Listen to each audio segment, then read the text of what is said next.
láti sọ̀rọ̀. I no dey do competition with anybody. If I offend you, forgive me. Show me love, oh. Go there, biza. Kama bara wa lo nínú ìfẹ́ kan Akànbí. I no dey do competition with anybody. If I offend you, forgive me. Show me love, oh. I go show you love, oh. Kama bara wa lo nínú ìfẹ́ kan. In building the party that they would use to get to power, he's seen as someone who is almost like a one-man squad. How would you respond to that? Well, it's safer to be a one-man squad. If you allow them to pull you into the political party politics, you might end up losing a base. I think he's a very smart man. He's playing with the rules he's not corrupt. He's not ready to go into the intrigues of political party. Let me tell you, if P2B will fall into the Labour Party crisis, you will hear names calling. He wouldn't want to be called names. I know the dangers of him not talking. So he should better stay calm. We obedience will talk for him. I'm not speaking for P2B though, but I know the troubles of Labour Party. Abure has to decide to obey the constitution of NLC, the agreement of NLC. Let me shock you. The Labour Party has written to INEC now that the original certificate of Labour Party is missing. So, and they've been issued a new one. So why would INEC reject their convention and then at the same time giving them a new certificate of, I mean, what's going on? Somebody is really pinching on the structure that is threatening 2027, and we all know where that is headed, and we have to just allow things fall out. The Director General of the Obidient 2023 presidential election, Mr. Aki Oshuntoku, has also spoken about this. And to him, he said that the Labour Party is behaving like other political parties in Nigeria. And so that implies that he and the Labour movement thought that they were coming to a party that will be different from the People's Democratic Party and the All Progressives Congress. Is this a fair assessment of what is going on? Well, we know that the Labour Party is a beautiful bride. And when you marry a beautiful woman, you have to make sure you have what it takes to keep her. So we are not unaware of those intruders that are ready to, reduce the strength of the Labour Party. But we are confident that we will get out of this. You're confident that another National Convention and Congresses will hold? There must be a solution. His Excellency is capable. If that does not occur, what's the next steps? Well, or what are the next steps? Mr. P2B knows the answer. Mr. P2B knows the answer. For you as an obedient, what would you like to see? Because you're very much invested in this entire journey of trying to create a new Nigeria. The new Nigeria has no party. Anywhere the leader goes, we follow. A new Nigeria has no party? Yes. So no party. You're confident that in 2027, even without a party, the obedient movement... There will be a party. Okay. There will be a party. Just allow the movement to, we are hoping and we are praying that we will fly the Labour Party a ticket. If our leader moves anywhere, we'll follow. The obedient movement is what we're consolidating. We are moving around telling Nigerians, look, you are now buying bread for how much? You're buying fuel for how much? Let's forget about party politics and concentrate on Nigerians. The new Nigeria is what we are looking for. And we can only get it through a leader like Peter Obi.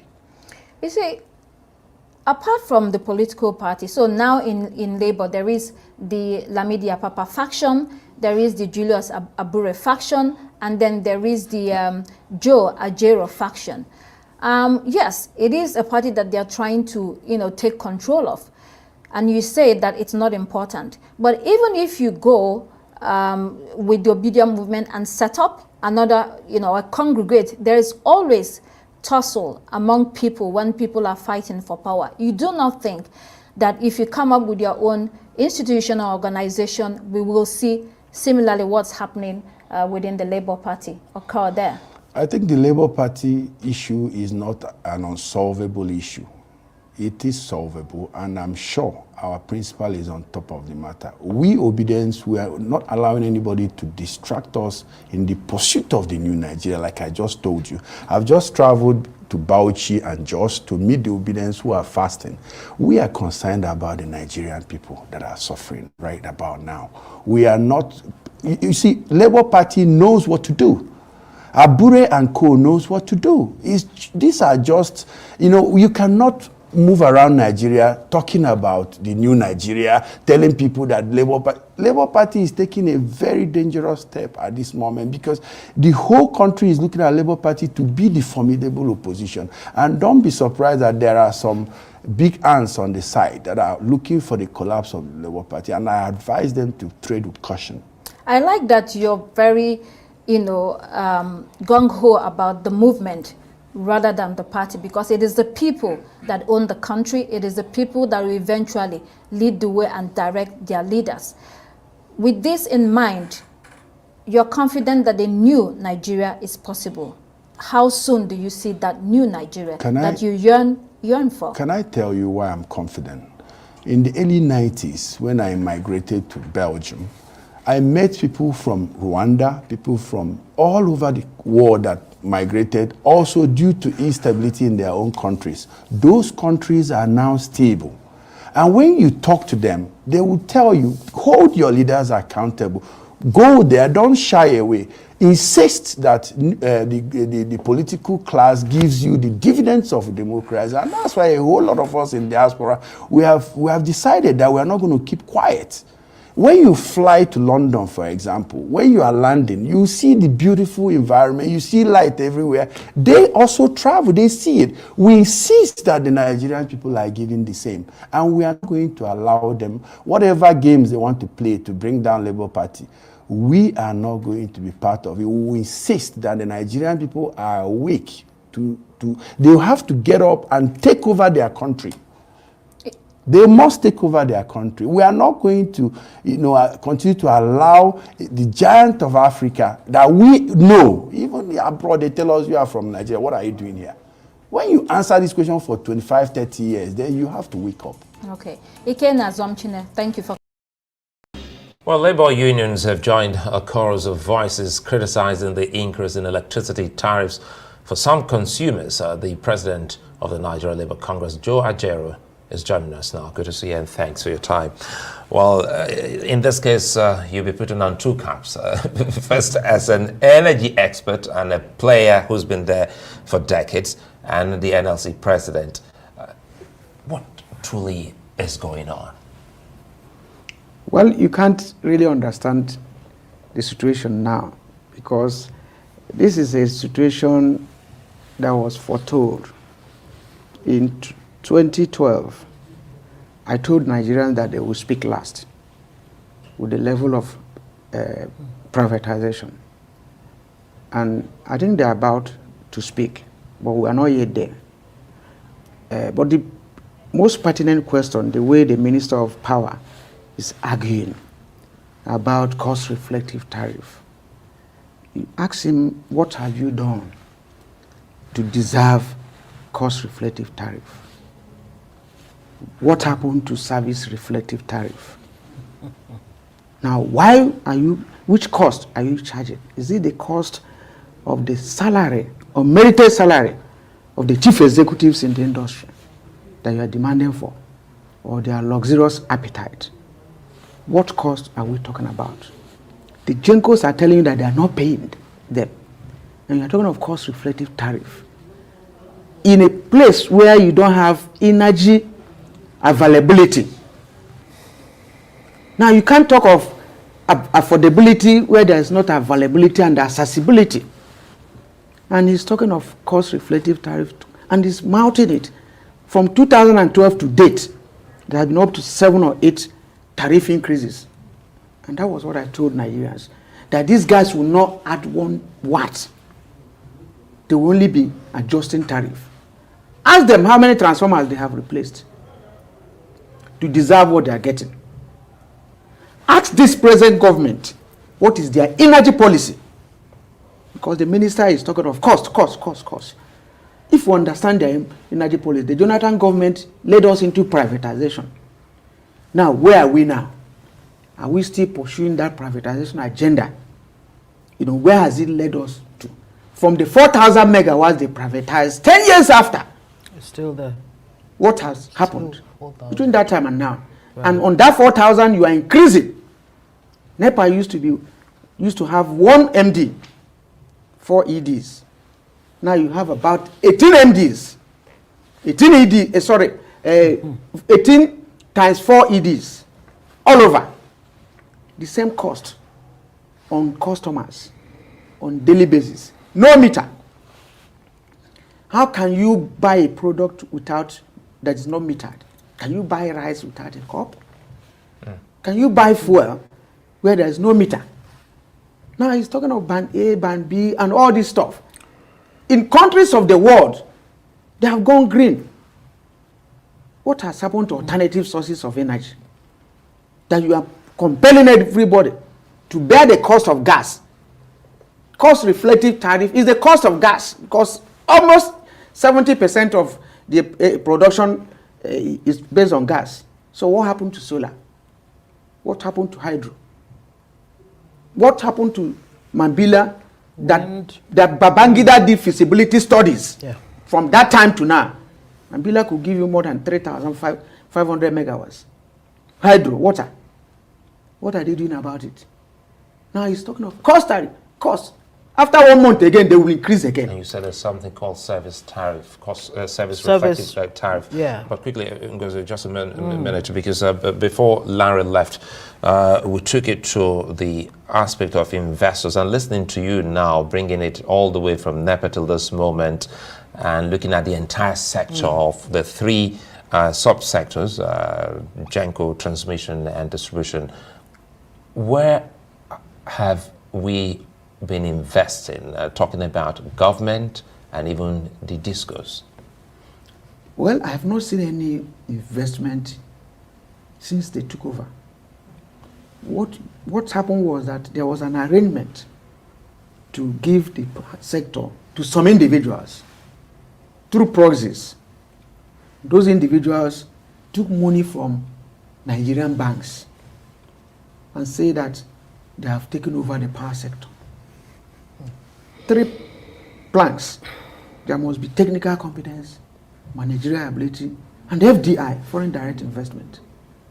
No 1 kobo came into Nigerian economy, and I'm saying it here tomorrow, by virtue of the privatization of electricity in the country. Now, sooner than they take over, we started experiencing both liquidity problem and crisis in those companies. 80% of the so-called privatized companies have been taken over by the banks. Abuja here, Bini, Ibadan, almost all. Now, this shows you that that's why and the banks are managing the power sector. They don't have the competence. The banks that took over the power sector are the people running it.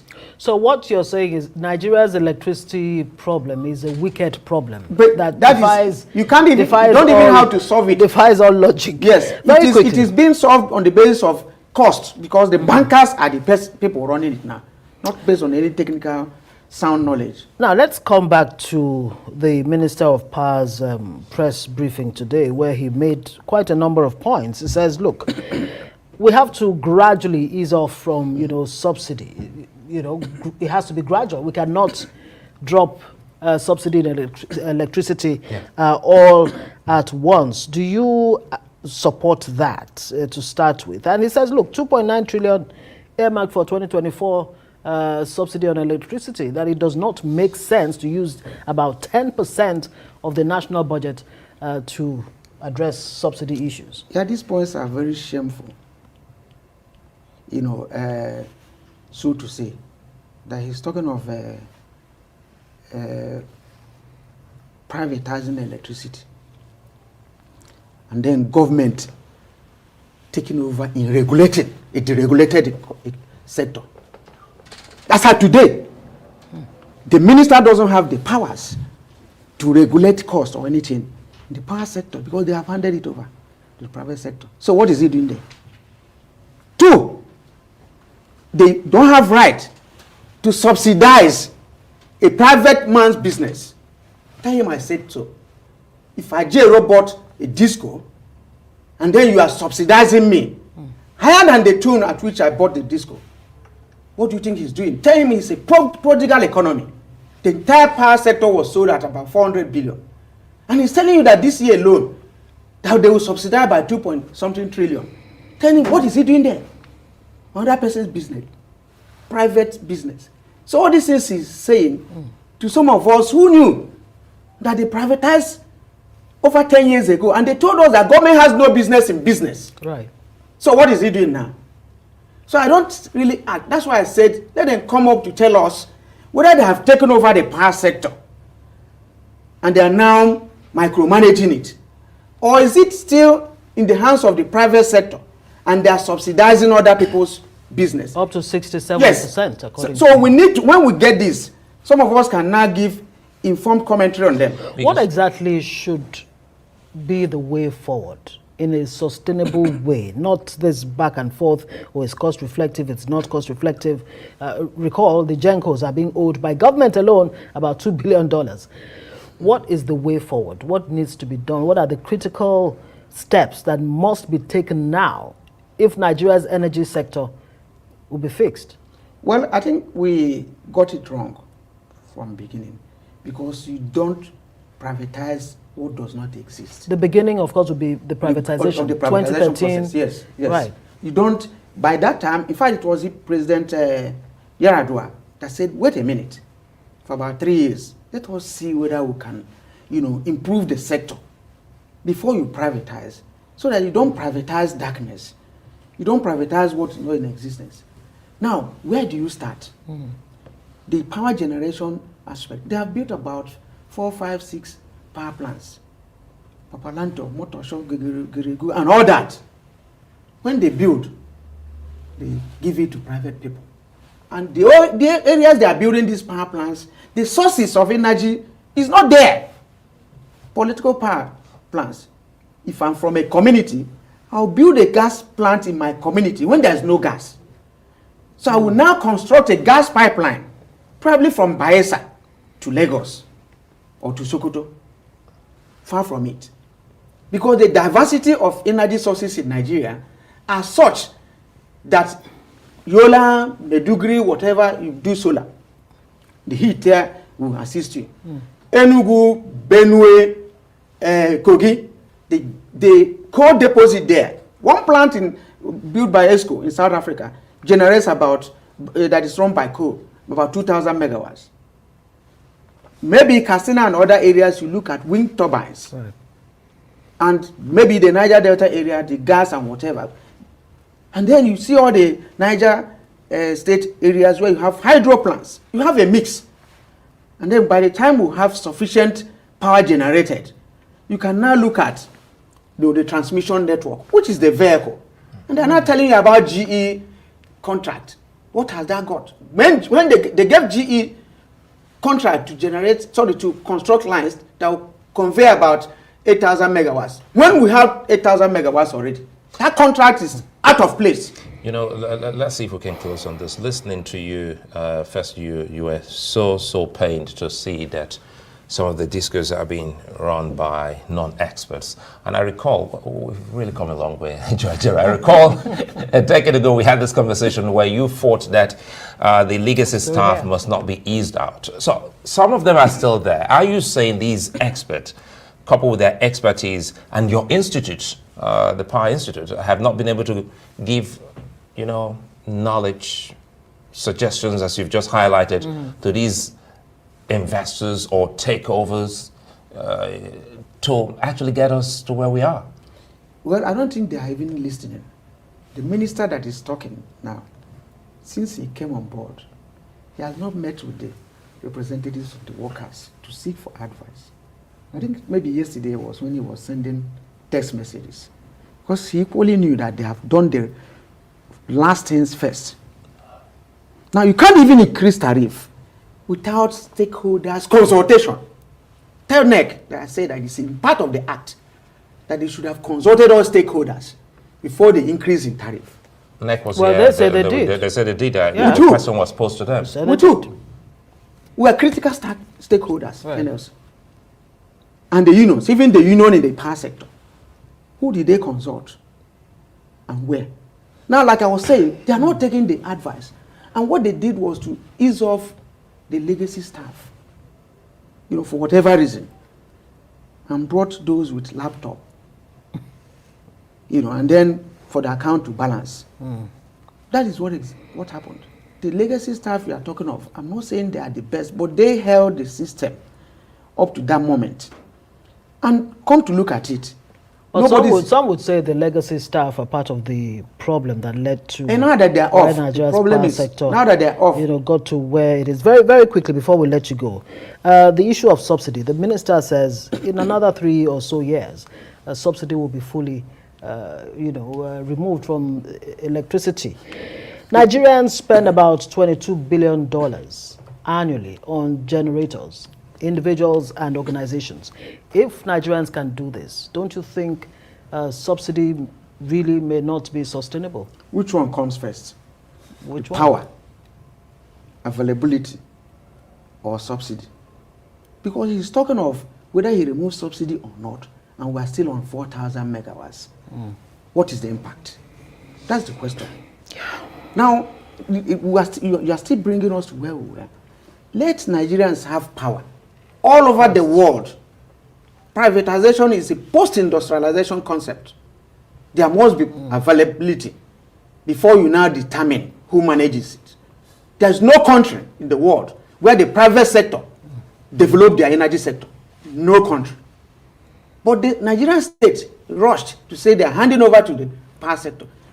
10 years after, no private company has built a power plant to generate anything. It is still the same old, inefficient, according to them, NEPA, that they rushed to buy, and they're still managing it up to today. It's a good place to leave it. Mr. Joe Ajero, NLC President, thank you very much for joining us. All right. Good morning, good afternoon, good evening to every one of you, my people. We are back here again. Today's Saturday, 6 April 2024. Thank you very much for your time with us. Everyone right there. I can see some of you already there with us on the comment section. Thank you very much for your kind words, your greetings, your prayers. I'm very, very grateful. I appreciate every one of you for your consistency, for joining us here every day, for managing us as well, as you know that our character, our behavior, or our presentation, or whatever here is, we are not perfect. We appreciate you for managing myself and my wonderful panelists every day on this platform. Like we normally say, we come here every day from the beginning to beg for forgiveness, because we already know we might end up offending you within or at the end of the broadcast. I appreciate every one of you, my people. Thank you very much. Mother for Mommy Diaspora. Good evening to you, Mommy. Happy weekend to you. Thanks for all you do. Thank you very much, Mr. Joseph Oji, Ivy Jack, Rosie Ayosh. Thank you. God bless you all. Clifford. Thank you. Love. God is my strength. Vitus Ekwebelem. Thank you. Stella Masevedo. Oriemi Abdul. God bless you all, my wonderful people. I appreciate you all. Thank you so much, Mr. Johnson Emmanuel. Thank you, Peter Ife. And God will bless you, Nasaga Daddy. Thank you very much, Patricia Nofema, dear sister, CXL, and many others, Mike Akionbari, and many others that I think I've already showcased. Clifford, and many others. Thank you, thank you, thank you. Guys, press on the like button, help us to share. As you all know, the reason why that last video, I have to play it for you guys to understand the epidemic that we are facing right now in terms of light. As you know, since Nigeria was created, or rather, should I say, since I was born, I have never experienced a good light in Nigeria. Let me say, I've never experienced, if I say 24 hours light, I might be lying. Because in Lagos, sometimes you get 24 hours light. Sometimes, so not this time, sometimes.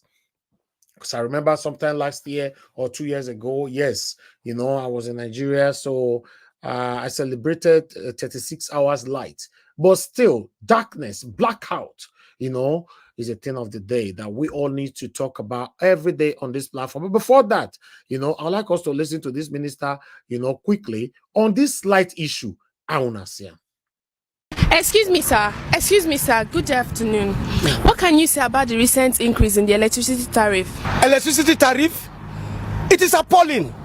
Okay. That is the reason I've been in a compendious, laconic lacuna Wow. Not a recapitulation. But let me tell you this, that it is Leka and Pulchritudinous that in a legotla, in an imbizo, flagitious and enervating lematas were excogitatedly ruminated. We all saw it, how the recidivistical politicals move from budget disappearance to budget doctoration. But now we are faced with a debilitating, exasperating, a rebarbative and a homunculus electricity tariff. And this tariff is emanating with a financial lobotomization. But I pray that this will not ignite a clamorous remonstration. Now, come to think of it, how dare they deplete the citizens of their obstreperous and vociferous modus vivendi? Enough of this vilification and solipsism. This is execrably pugnacious, pestilential, and attenuating. Imagine the imbibition of the political rodomontates, which has kept us in an abject ululation. Why? Now Nigeria is in a political somnambulism and malocclusion. Nigeria is in a financial and economic banktigism. Look at the way the game politics is becoming a bugaboo. What a political holy bully.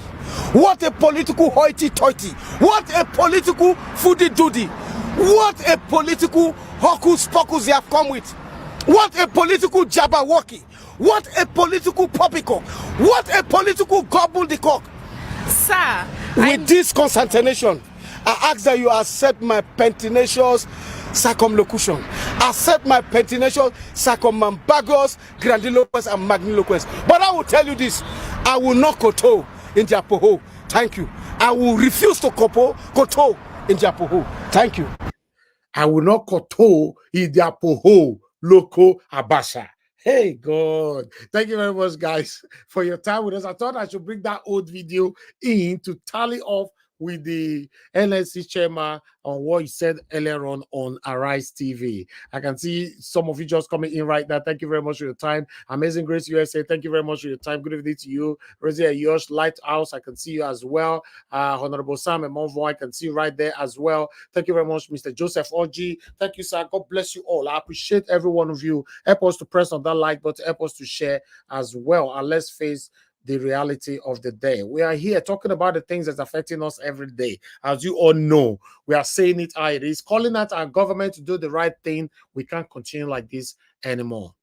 But I still strongly believe that that new Nigeria, we're going to have it in our time. If we continue this consistency, continue to call out, demonstrate our constitutional right, surely, in this postmodernism, we will have the opportunity to witness the new Nigeria that we all have been clamoring for.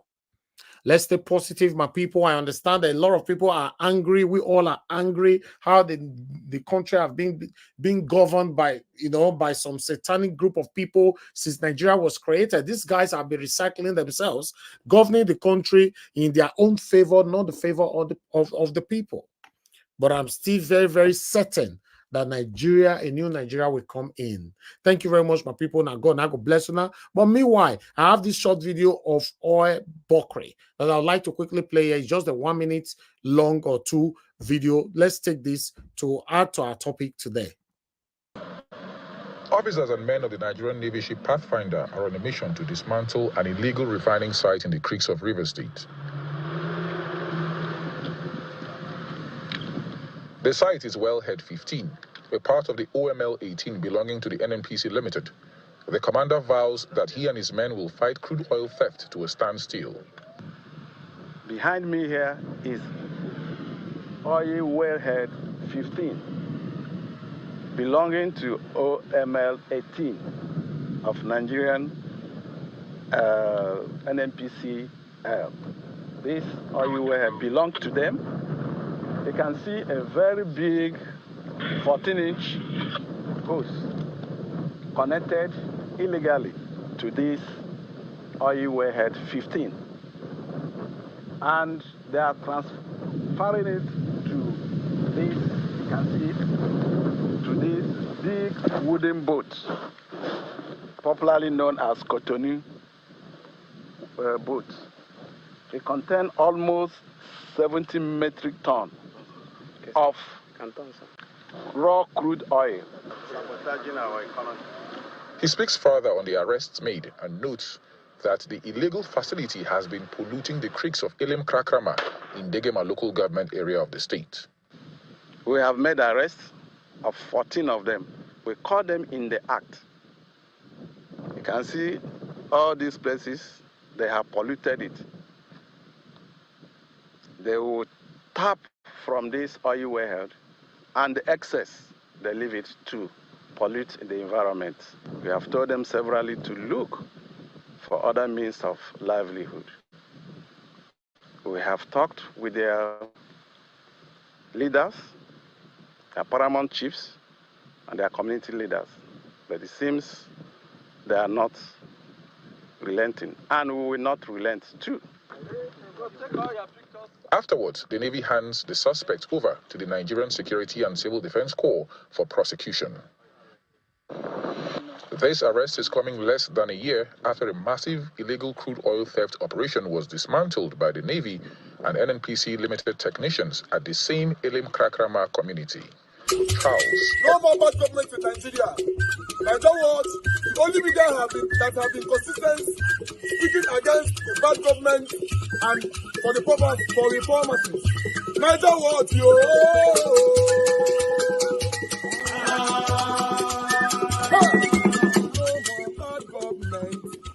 No more bad government. Niger what? No more bad government. Niger what? No more bad government. The only media that have been speaking. No more bad government. The voice of the voiceless. No more bad government.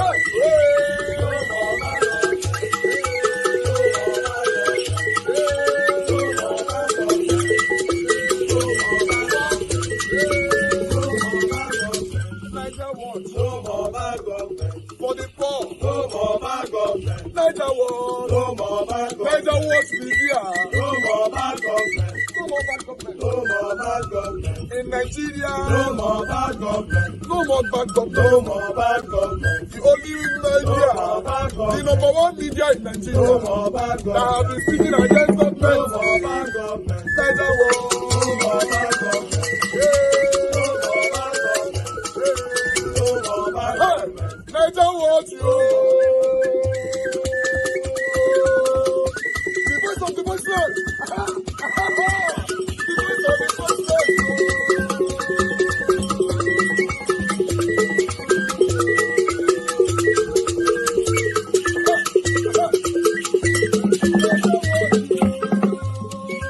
Voice for the voiceless.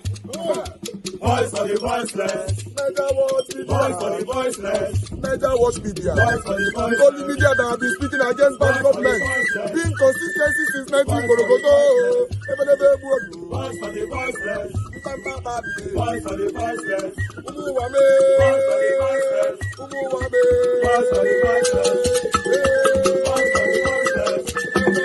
Voice for the voiceless. Voice for the voiceless. Voice for the voiceless. Voice for the voiceless. I don't want you. We have been seeing all you guys have been doing.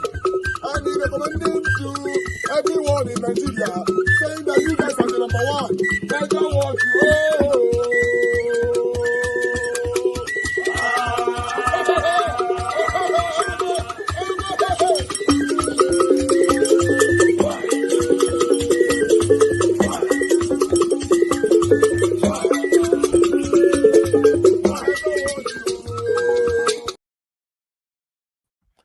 All right, we are finally back, man. People, I appreciate you all.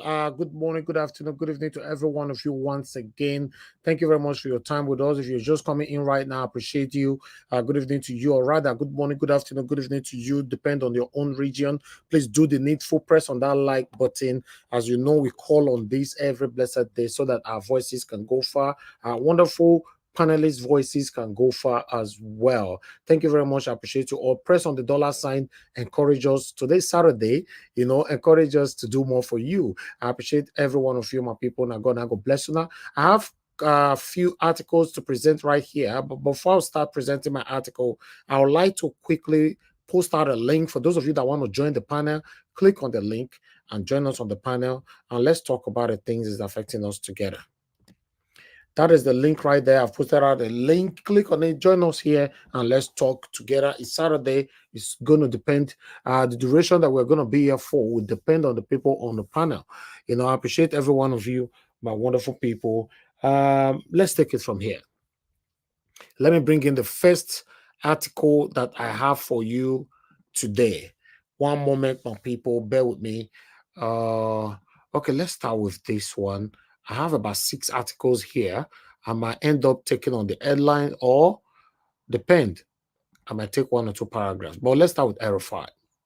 The headline here is saying that from Vanguard, El-Rufai prepares to fight Tinubu in 2 courts. What can happen? Why? What can still cause fight now? The immediate past governor of Kaduna State, Malam Nasri El-Rufai, is preparing to fight President Bola Tinubu in at least 2 courts. Saturday Vanguard can report. The prospect of the battle are to be staged in the court of the land where El-Rufai expects to clear his name of allegation of being a security risk, and also to the court of public opinion where political actors expect him to be a major barricade to the president re-election in 2027. Okay. That fight, I believe I say it go to Netflix, so it goes sweet where. But meanwhile, let's quickly move on. Let's see if we can take Adeboye here. We have okay, let's start. Okay, let's take Adeboye quickly. Yes, Boko Haram leaders claim to be Muslims, but it doesn't make every Muslim a terrorist. RCCG General Overseer Adeboye, don't talk that one. For me, I agree with him though. You know, all Muslims cannot be terrorists. So, well, let's say that Adeboye, speaking on the state of the country, added that he had a feeling that the rate of inflation and increments under the Bola Tinubu administration was no longer natural. Hey, finally, a pardon talk. Finally, oh, it's not natural anymore. It's not spiritual anymore. We don't need to pray anymore. Hey, pa, we don't wait make you talk this one or this why.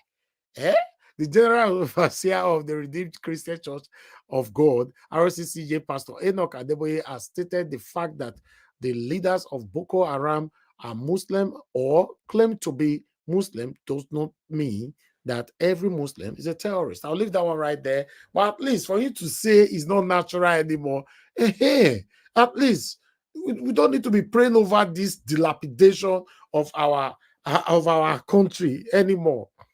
Thank you very much, my people. I appreciate you. Let me quickly take another one right here. Bear with me, my people. Let's do this. Please hold on. I'll pick your call. Let me finish with this article first. Okay.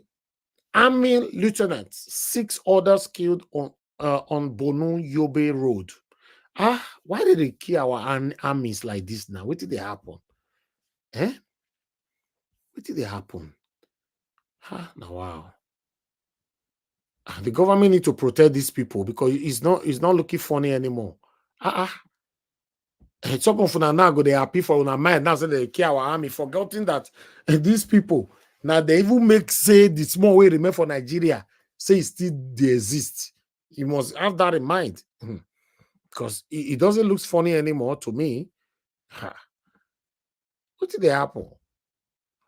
Anyway, EFCC files fresh 26 count charge against Emefiele.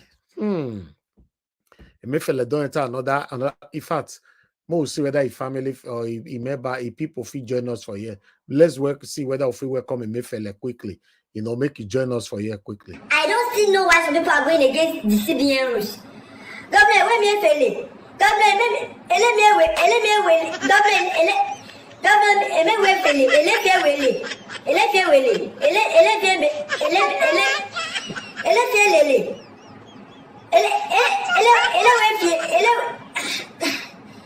CBN governor give us the rules that we should go with, that we should abide with. Governor even said,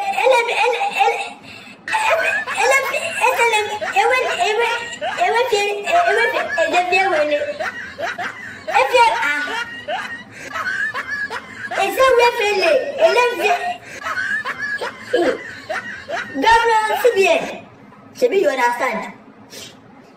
Fuck up. Fuck up. Please remind me that name, abeg. All right. CBN, hey God. So that the offense where they talk about just now with this man commit that and I did you ya puso. That they suffer puso. God, we feel like don't enter one chance. Eh? Ah, you are finished. If I made the all live on for prison 40, Tinubu come off for office. People like this don't need to forgive them. Yes. Although I'm not happy with Tinubu's administration because his targeting has been selective. Yes, but someone like Emefiele should rot in jail. Yes, he should. Now, I don't know how much where Emefiele don't return till date. We don't return. Where they say he thief. Only one person go they thief trillions. Only one person. Wait till they happen. A country where a lot of people are languishing away in poverty. One person go they return trillion, go they thief trillion. Eh? It's crazy. It's really, really crazy. But I'm not going to take on that article. Let's just move on. Let me bring another one to your screen quickly. I'd like to bring this one here. That's another one there coming from our the only governor that is shaking the whole country right now. Make could I see what he talk for here. We have cleared all. Wait till they happen now. Make could let me read now. We have cleared all pension arrears in Abia. That's Governor Oti. Now, see, the only governor now, just 1 year in office, is already shaking the whole country. Yes, this is one of the reasons you see that a lot of people are lambasting on my own governor, Governor Godwin Obaseki. You see, a lot of people are lambasting on him because we are not sure what the man was doing, what he's doing, what is happening. So it's crazy. People need to continue to be defending him because it's not easy. Look what is happening in Abia State right now. I wish other governors can emulate this. You know, although we still have some satanic individuals that we still criticize this man or head. You'll say another, they find one allegation where they'll put for a head very soon. You know, but meanwhile, let's move on. Let me bring another one to your screen quickly. Thank you. God bless you all, my people. Please do your part as I'm doing my part right here. Yes, I know this man that year now. I said he can be the APC national chairman. I don't know. But he's only Attorney General of Federation, EFCC, can prosecute me for 1.3 billion naira bribe. Others as Governor Ganduje Des Kano government. Una still remember the person we called the squeeze dollar for his one that year. I live on like that. I never get anybody for panel. Maybe they're for the answer me.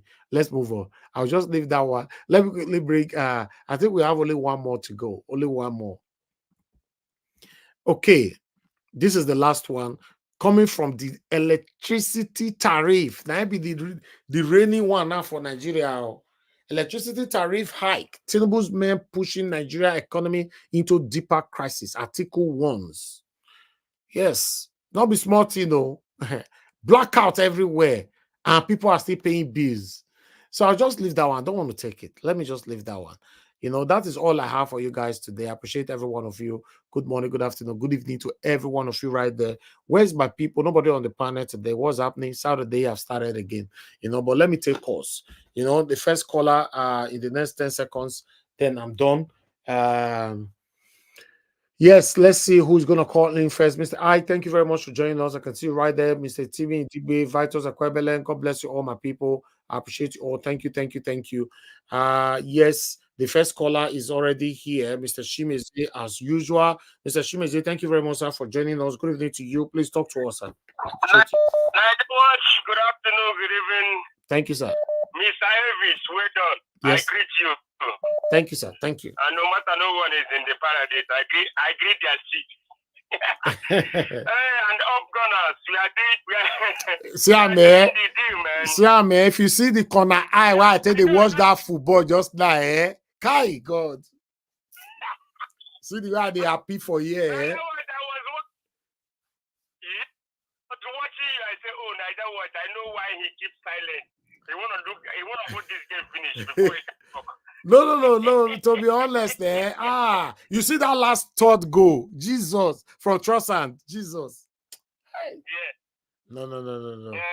Anyway, congratulations to all Gunners, Mr. Joseph Orji. Thank you very much, sir. Congratulations to you. We are winning the league. Right. By His grace. Yes. Let's move on, sir. Now what? I wasn't happy. What kind of happy yesterday? I was watching what is going on, but I can't, because the nature of my job, I can't come in. You know, sometimes Black Panther overdo stuff. You know, he need to be coming down. He can be interjecting. See, Madam Irish, Timothy, I love you.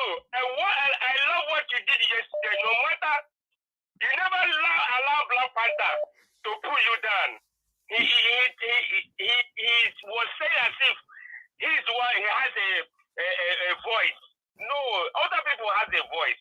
Black Panther, please be coming down. Because of you, I will come and fight you. Madam, yes, I'm your follower now, because where you stand, I stand on it. Yes, and I know what I have to tell you. Yes, I'm not from Edo, but I will go with what's his name?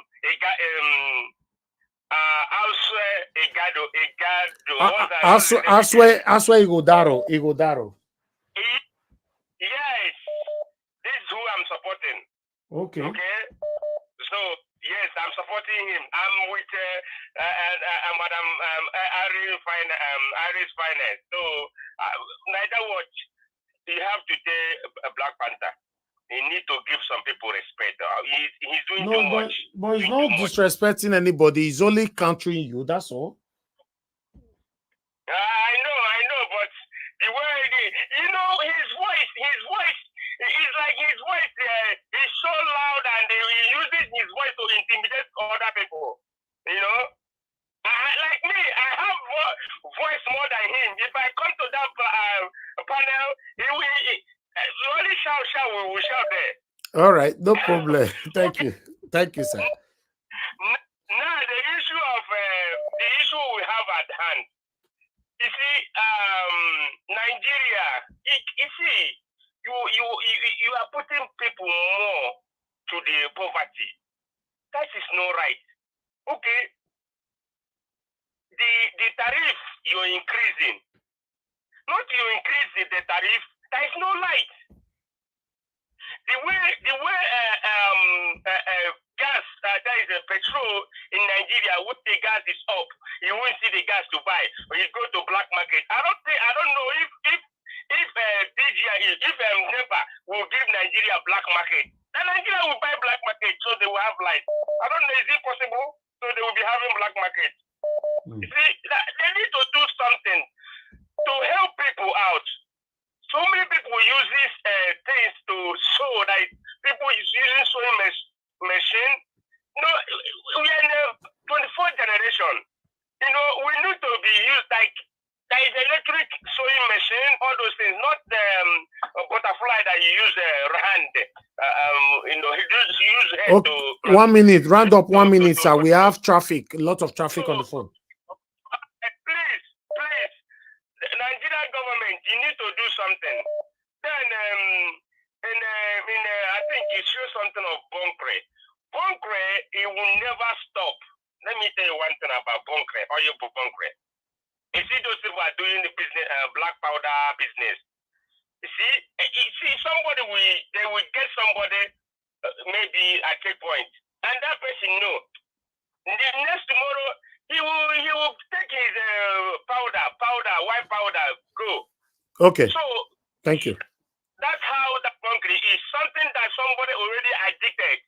It will never stop. Thank you, Niger Watch. Thank you, sir. Thank you very much, Mr. Chimize. God bless you, sir. Thank you. All right, let me take the other call quickly. Someone else is calling in. Okay, Mr. Alex is calling in as well. Hello, Mr. Alex, are you there? Please, guys, help us to press on the like button and help us to share as well. You know, thank you. Mr. Alex, thank you very much, sir, for calling in. Please talk to us. Good evening to you. Yes, there seems to be an external attack on your media gadget by these social media Godzillas. You have to check it out because I've been trying to enter. I can't enter. I don't know if you have panelists now, but I think people are having problems to log in just now. Oh, wow. Okay. Let me post out a link again. I don't know. Maybe that link is corrupted. I don't know. Go ahead. Yes. I tried. Yeah, so I don't know if that's the case of other people, but that's what I've been going through for over 5 to 10 minutes you now. Know, so all these now you they talk on our enemies washing. Yes, of course. They're always there. It's normal. Amongst 12, there's going to be Judas, and amongst 24, there will be 2 Judas. So when you continue counting every 12, you find 1 Judas. So you have 500 people watching, you have about 20 or 40 Judas. It's normal. So yeah, with respect to them, I greet them too. I greet everybody, Mr. Niger Watch. You see, they said it was a Muslim ticket during election, right? I'm going somewhere. They said it was a Muslim ticket. So the Muslim people I know, the one in Qatar, the one in Saudi Arabia, they are good. They build their country. They have electricity. They have good road. They have good schools. They pay their citizens. They build hospitals. Why is our Muslim leaders like this? So the Muslim ticket is all about electricity darkness.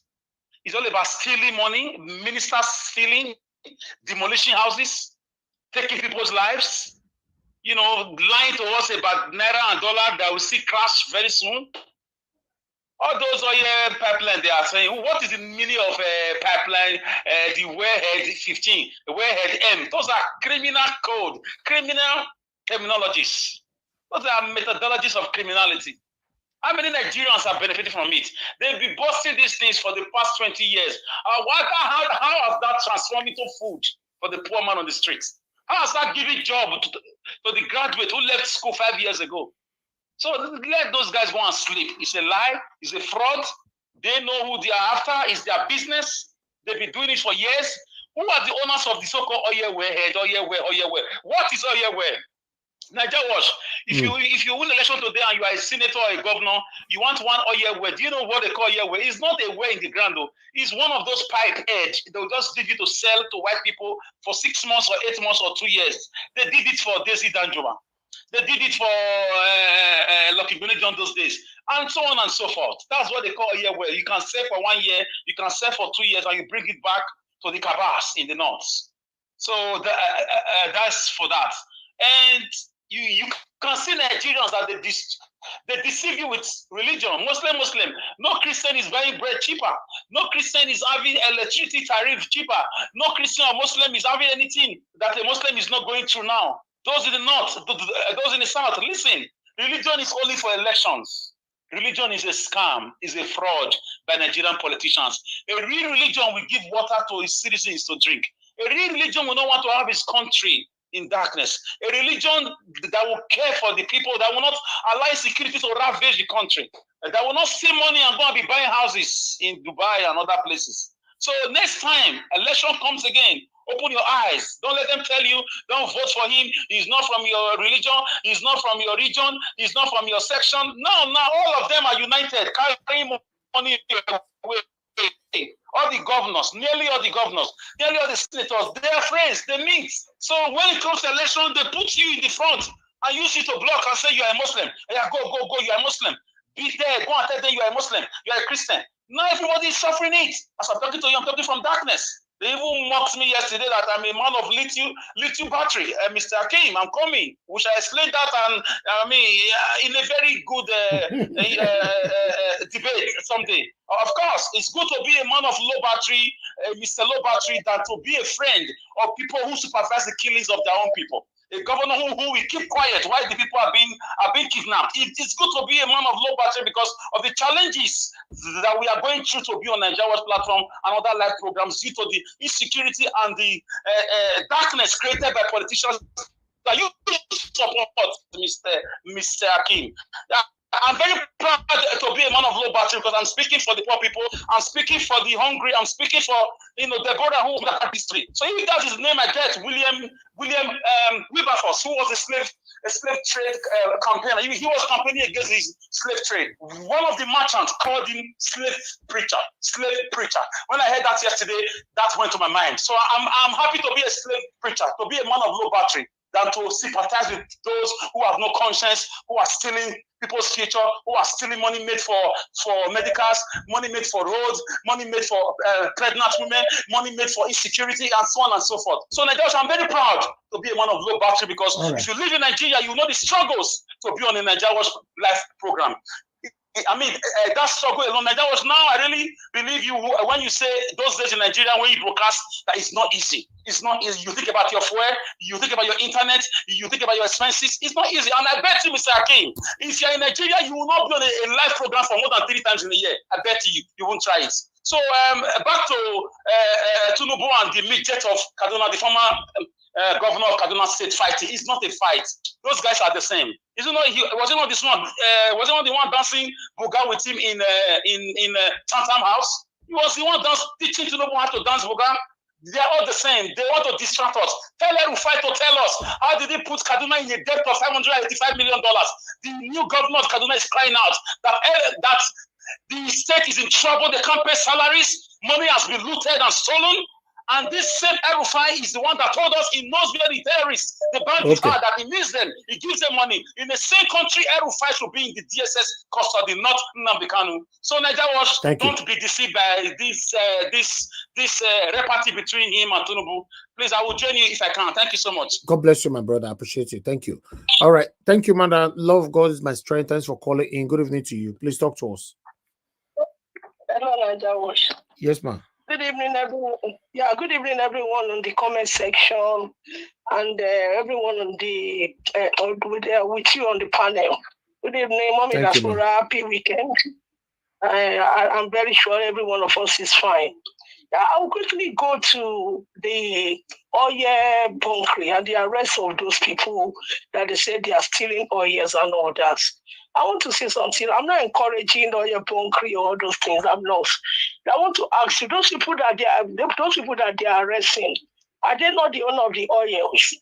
Those people who have the oil wells, who are they? Are they part of the people who has that land? Those people who are arrested and they put them on chains. That they've arrested them because they are doing oil bunkering. They are doing oil refinery, they're refining the oils. They are the owner of the oil. They are the owner of the oil. I'm not encouraging it, but I'm just saying it that you are arresting them. That is their land. You are arresting them for their own natural resources. And the resources of that land, you are giving it to somebody else. They are coming to that land to take resources that does not belong to them. So arresting them, for me, I'm very sure that even all that thing that they are doing it for one rich man somewhere. Somebody is sponsoring them to do that stealing. Somebody is sponsoring them to refine the oils. So that oil that they are refining is not for them. Somebody is behind it. And they are the owner of the oil. So you are arresting them. For me, I just feel that is not right. Let them go. Because tomorrow they will still come there. Because that is their land. Now I want to say something about when that man was talking about the public journalism that you normally show when you start. He was talking about the hatred of Igbos.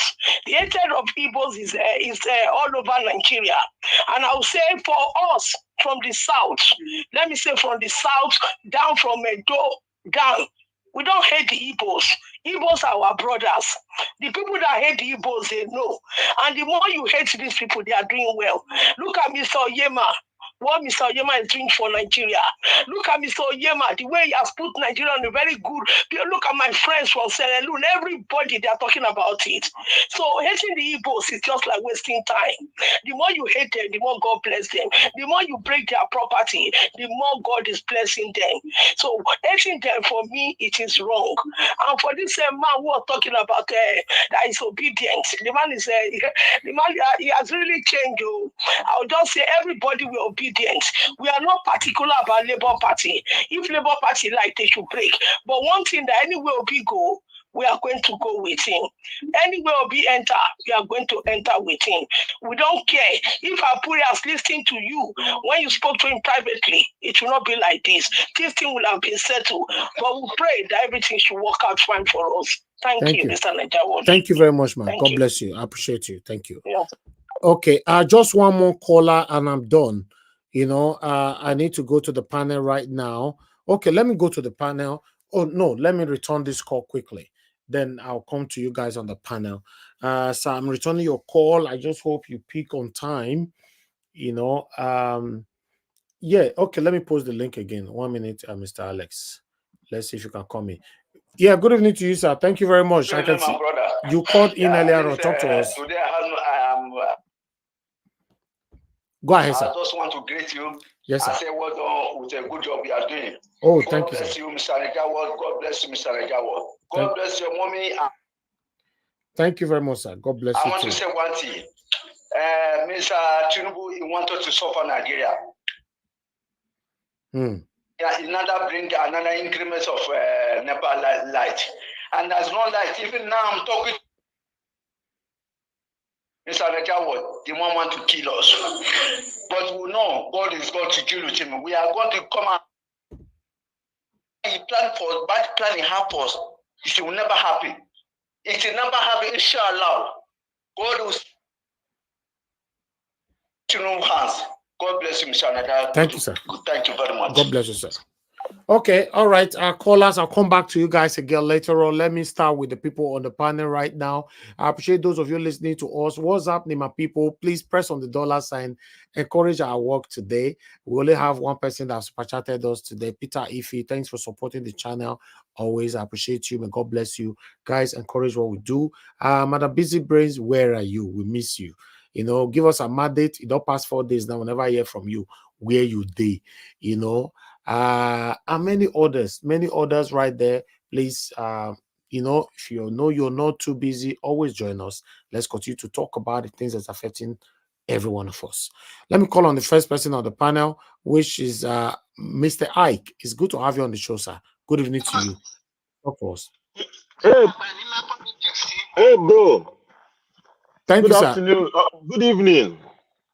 Good evening to you, Mr. Ike. Thank you. Okay. Thank you. I greet everybody. This is weekend. It's in a relaxed. We'll stay in a relaxed mood to talk on a weekend. I wish that Nigeria sometimes go give us some things to even relax with. But every day the stories we get from there don't seem to, you know, give us the weekend vibes that everybody gets. You know, sometimes when you make your presentation, I see red flags from certain places. You see, where I'm seeing red flag today is this wanton killing of our military people. It's no life. I keep saying it. I'm pro-life. No life. There's no life that does not matter. But when there is no more fear on the military establishment, and you see on the road they say they kill somebody, a military person, and so on, it's a red flag. It's a red flag. I know that nothing is going on very well in our country, but when it gets to killing the law enforcement agents, it's a big red flag. It's a big red flag. We are lucky that we don't have any external aggression. If we have it, sincerely speaking, another country can run over Nigeria because we don't have the law enforcement agents to help us defend the country. You know, we don't have them. So when citizens freely, you know, why our law enforcement agents, that's a red flag. Outside the red flag, I go back into the case against Ganduje.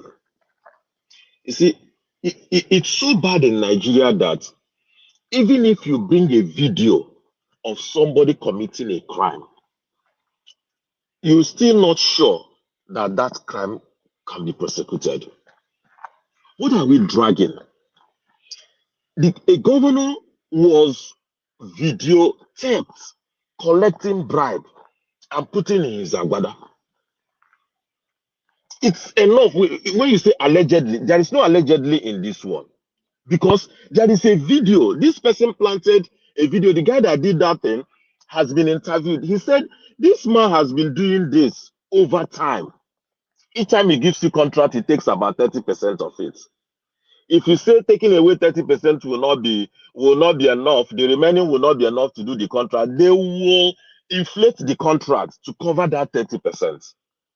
And the moment you get it, you change it into hard currency because it's more compact to carry.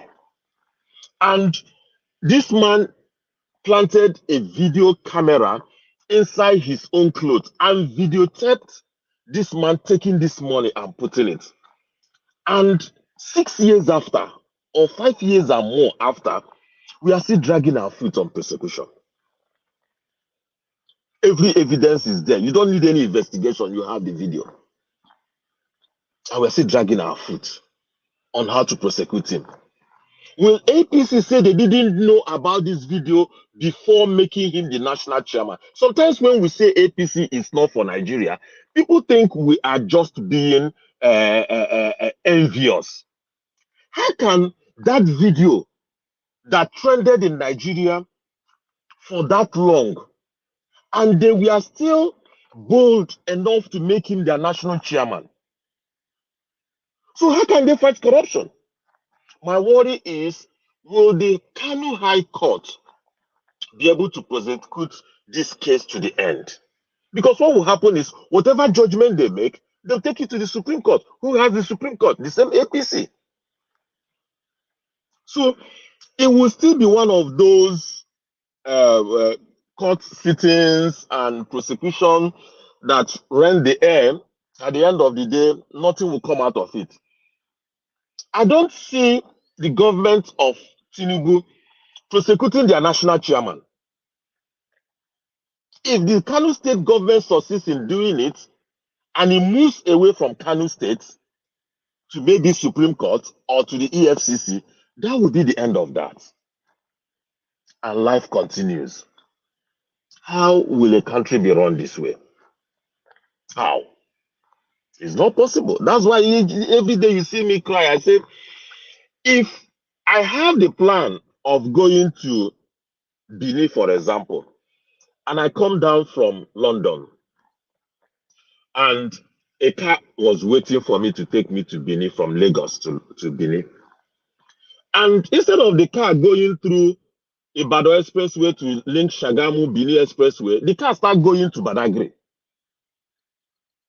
Yes, my plan is to go to Benin, but I'm seeing a driver of a car taking me towards Badagry.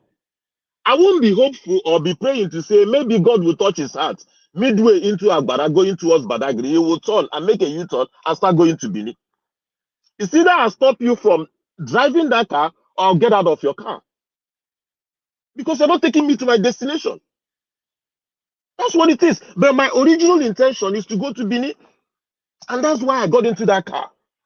But when I see the driver doesn't know the way, he's driving towards Badagry, I will get out of the car or I will stop you from driving the car. That's exactly where we are in this case. These guys are not taking us to any better Nigeria. They are not. We got to call them out. We got to awaken the consciousness of our people to know that the drivers we have are not taking us to the right destination. Today I was listening to Ajero on an interview about electricity tariff. The same megawatts Nigeria was producing before this thing was privatized is still what it is now. But the rates keep going up. So you are not generating anything more. You are not transmitting anything more. And we have many more MDs and EDs. Because before, when it was PXC and it was one person. Now we have many of them that are answering MD and EDs. And still, no improvement in the generation of power, no improvement in the transmission of power, but every day there is a revision of the rates upwards. So we are not moving anywhere. We are like in a barber chair, like Professor Zekomo will say, you are in a barber chair, there is a movement, but it doesn't move. When the barber turns you, he turns you from the back to the front. So there is a movement of the chair, but the chair still remains the same place. That's the Baba chair. That's what we're seeing in Nigeria. Nothing is happening. The government is not thinking of going forward. So when we also hear that they say Erufai wants to fight Tinubu on two different courts and so on, same story. We will hear more. Now you read about Emefiele that they say they have 26 fresh counts on him. One of the biggest sin of Emefiele was unnecessary printing of naira without anything backing it. But do you know that this present government is printing? Do you know I have seen a 500 naira that was printed in April 2024? 500 naira. And this is just 6th of April. There is 1,000 naira that I saw printed in March. That's last month. So this government is still printing money. Nobody will call them out because they are still in government. But the damage will live after them. The damage of whatever they are doing will live after them. So all those policies that failed under Emefiele is still being repeated by this new government. The only thing is the people that benefited from that policy in the last government only changed. The policy remained the same. So if we see positive things, we'll talk about it. But it looks like every day, so many negative things. I don't know whether we have chosen what we are going to discuss tomorrow. As usual, we're not going to talk about politics tomorrow. Mr. Davis, we're not going to talk about politics tomorrow. I don't know whether we've thought about the topic we're going to discuss tomorrow so that we can even have some sanity in our head. Because this politics every day and the bad news that comes from it is already depressing us. Thank you, my brother. Yes, it's really depressing. Really depressing. Thank you very much, Mr. Ike. God bless you. Thanks for that submission. I'd like to quickly appreciate Mr. Johnson Emmanuel. Thanks for your super chat. God bless you, sir. Thank you very much, Mr. Joseph Oji. God bless you, sir. I appreciate you. I appreciate every one of you right there. I can see a message from you, Great Mind. You said, what about Madam Victoria? Madam Victoria, don't leave us for long. Go for almost I don't know, before the election finished. Now that time she don't give up on Nigeria, But somehow someday she might be joining the show again. Who knows? But I believe that she's listening to us. Madam Victoria, if you are listening to us, we always miss you here. Thank you very much, Amazing Grace USA. God bless you, madam. I really do appreciate you. Thank you, sir. I really appreciate you, my brother, for all that you do. May you and your family never lack anything good in life. I say big amen to that. Amen, amen, amen. And you too, man. Thank you for all you do. Thanks for your encouragement. I'm very grateful. Okay, I would like us to quickly move on now to Mr. Jonathan. Mr. Jonathan Kingsley, thank you very much, sir, for your time with us, for your consistency, for being there, for your voice. I appreciate you. Please talk to us. Good evening to you. Thank you very much, Mr. Elvis. And I believe you are doing very well today. And then I believe, yes, you are doing very well because your gunners, exactly. they are bringing it out, right? That's good. And greetings to all the panelists and all those that are in the comment sections, those that are listening. Greetings to everyone and welcome. Actually today I'm glad because you brought out an issue that is very serious, but sometimes in Nigeria we take it lightly. But we do know that it's a very serious matter. This tariff electricity subject that you brought out today is being there for the past, I think, since the beginning of this week. But I know that you will bring it out on this platform. You will highlight it, and it's so timely because the Minister of Power gave a press interview, so it's very timely because when it came out, it was forced from the agency. Exactly. So you will not be able to really substantiate it. But exactly. Now that the Minister of Power himself has spoken, then you can now tie it to the government that yes, this is the government, it is the APC policy, so they can't run away from it. So we can now talk about it. See, as I always say, Nigeria, we always, and I don't know why, we treat the country as if it's a normal country. it is not right. At this point, it is not even fair. It is not fair. It is, as you will say here, it is even satanic. How can you be treating something that is not normal as if it is normal? Now we can say that it is deliberate and it is not fair to Nigerians. A country that is experiencing epileptic power supply for decades, and you want people to be paying for darkness, literally paying for darkness, when you know that the electricity is not reliable and it is not regular, and yet you are pretending. You are pretending, calling it cost-reflective tariffs. It is wickedness. You are not providing the electricity, and you want people to pay more. Shouldn't it be the other way around? When the first thing you will do is to invest heavily to ensure that that electricity supply is reliable to a very large extent, and then you can now turn around and say, hey, listen, Nigerians, we as a government, we have invested so much to bring comfort to everyone.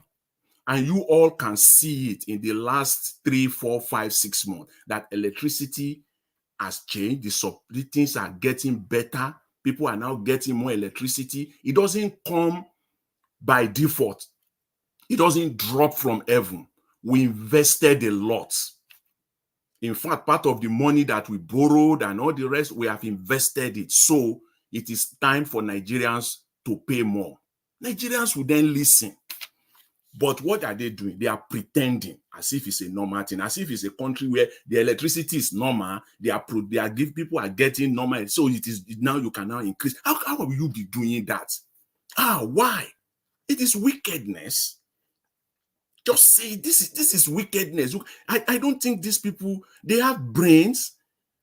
And how can you come out in bold face and now be telling Nigerians that you want to increase tariffs? Nigerians that are already grappling with multitude economic challenges already.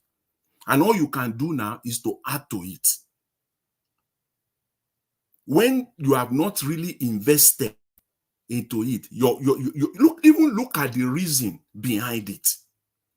Cost reflective, which means that you have put a lot of money into it, so you want to justify it. But the consumers are not seeing it. These are the things that in their own regular businesses, they won't do that. I doubt even if they are businessmen anyways, because they are only looting.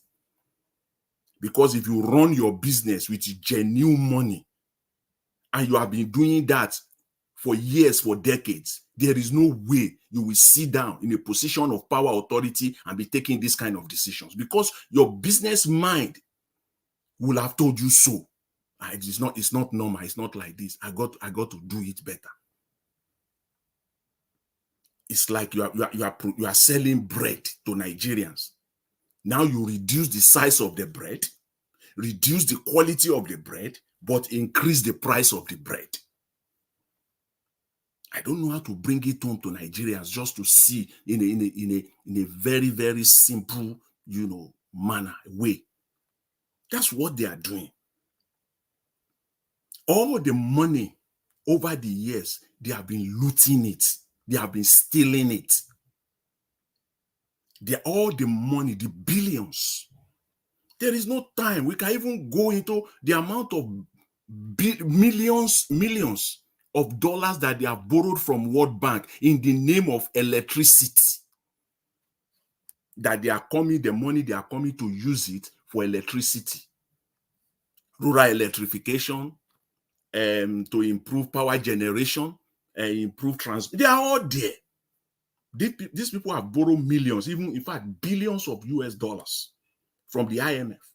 And these are monies that Nigerians will pay back. But Nigerians have not seen anything to show for it, that they are showing for it. These people, they're showing nothing for that.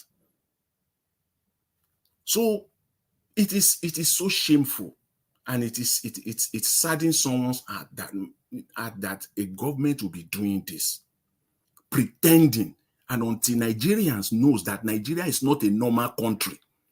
They are treating Nigeria as if Nigeria is United States, as if Nigeria is Germany, as if Nigeria is United Kingdom or Australia or New Zealand. Nigeria is far from all these countries. It is only in Germany now they can wake up tomorrow and say they are increasing electricity tariffs by 2, 3, or 4%. People will shout, people will protest, but people will see the impact. They will even, it is only in America or United Kingdom they can even come. Even in United Kingdom, when they increase the price of electricity went up about a year or two, we know how people cried out,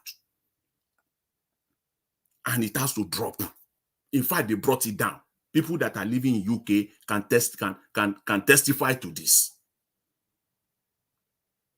That's a country where they have reliable and regular power supply. Government even brought down the price when they took it up, and then they brought it back down.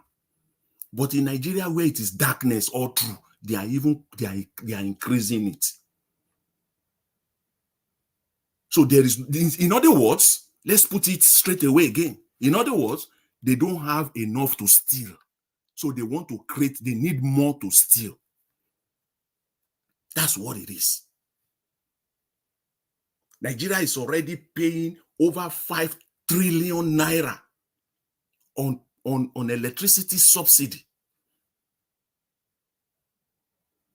The subsidy that Nigerians are getting, nothing for it. And I'm not so surprised, because the man that is in charge now said it clearly. He said it clearly.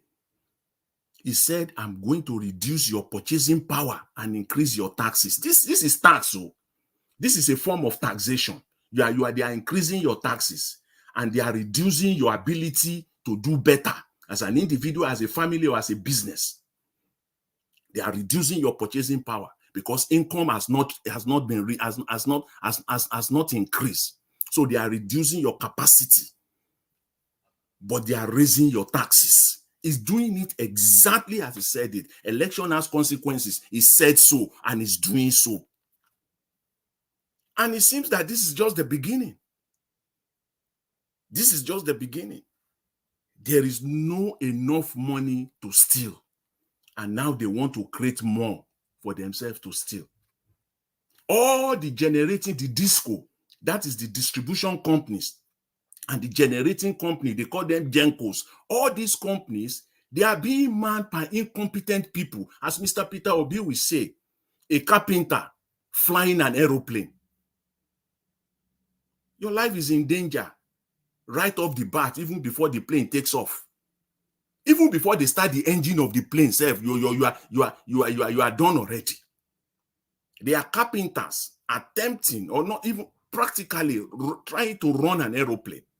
Most of them are political sycophants, patronages. Those are the people that are running these things. An Hausa man who has nothing to do, he has a genco, a generating company, electricity generating company. Most of them have they distributed all these distribution companies to themselves. Go and look at the people that are running. If I don't know anything, at least I know that of Ikeja in Lagos. Distribution, the Ikeja Disco. Go and look at the lady that is running that organization. They are all political cronies, and they are the one collecting these subsidies. So they are collecting. How do you even want electricity to work in Nigeria as it stands right now, where people can tap, they can steal electricity, they can do whatever they want? There is no system. Everything is all disorganized, and they care less. So, in fact, on this topic, there's so much to say, but there's no time, so that we go into the numbers. If the amount of money that Nigeria is shoving away right now in subsidy, you will ask yourself, where is the money? Who are those that are getting these tariffs? And where is the commensurate service that Nigerians are getting? or the output that Nigerians are getting? Where is this trillions of naira? Now, they now want Nigerians to be paying more. So I will leave that. You know, Ajero said it. I agree with him on that one point there. You know, very factual. They are privatizing and subsidizing darkness. That's what it is. It is darkness. They are paying for that. They are paying for darkness. You know. So I will leave that. I will leave that there. And then I want to talk on Alex Oti of Abia State that has cleared all pensions in Abia. And I want to put that side by side with other states. At least one that is more relevant now is that of Edo State because of the upcoming election. Compare that with a governor that has been there for 8 years now, almost 8 years. We can say 8 years now, who is still having billions of naira outstanding. There are people that they are owing from the 80s in Edo State, 90s, from the 80s, retirees, pensioners, till today, that they have not paid them. It was last year that Obaseki started running around, squeezing money to start paying this pension, reducing it down. Since last year, March, he started paying this pension just because of the upcoming election, because of 2024. It's all politics that is playing on the lives of people. And these are people that have worked all their life. Most of them are in their 70s, 80s. They have not been paid their pension. Edo State still has billions to be paid in pension. That's why I asked the question yesterday. But the people that were discussing this, you know, supporting this government, they are not there. I wanted them to answer that relevant question. Because, see, the line is clear for me. It is clear. If you support this government in Edo State or support the candidate of this governor in Edo State, you cannot going forward say anything against the APC government. In clear mind, you cannot do that going forward. You got to start supporting Mr. Tinubu. In fact, you got to stay side by side with every of his policies going forward, because there is no way you can make sense any longer. That is it.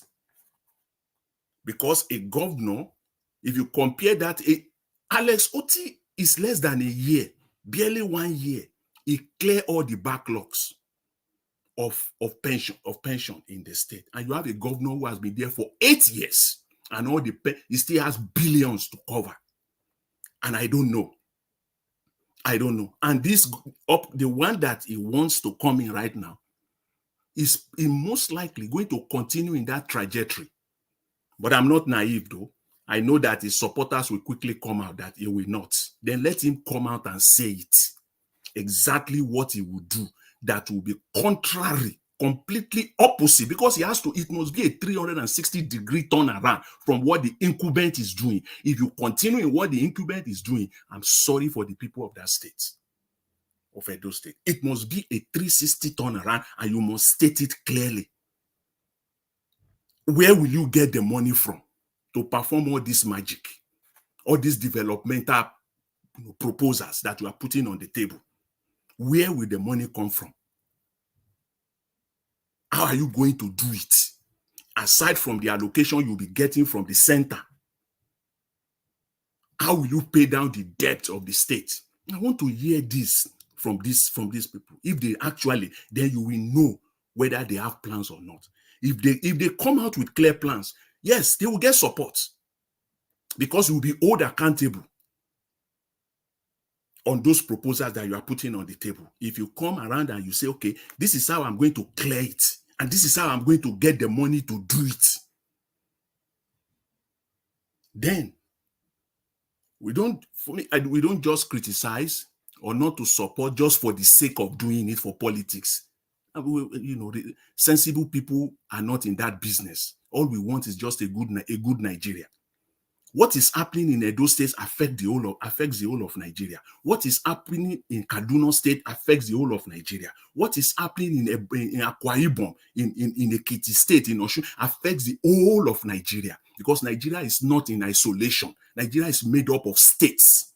And what is happening in all these states will reflect what is happening in Nigeria. Nigeria is not an isolation. It's not an isolating entity. It's made up of states. And it is only the development of these states that will catapult the entire country. So we must all be concerned as to what is happening in each and every state. It affects us all. Because as in Nigeria, you can decide to live anywhere. If Edo State is thriving, people in Lagos State can decide to say, okay, people in Kaduna, people in Ebonyi, they can say, okay, you know what?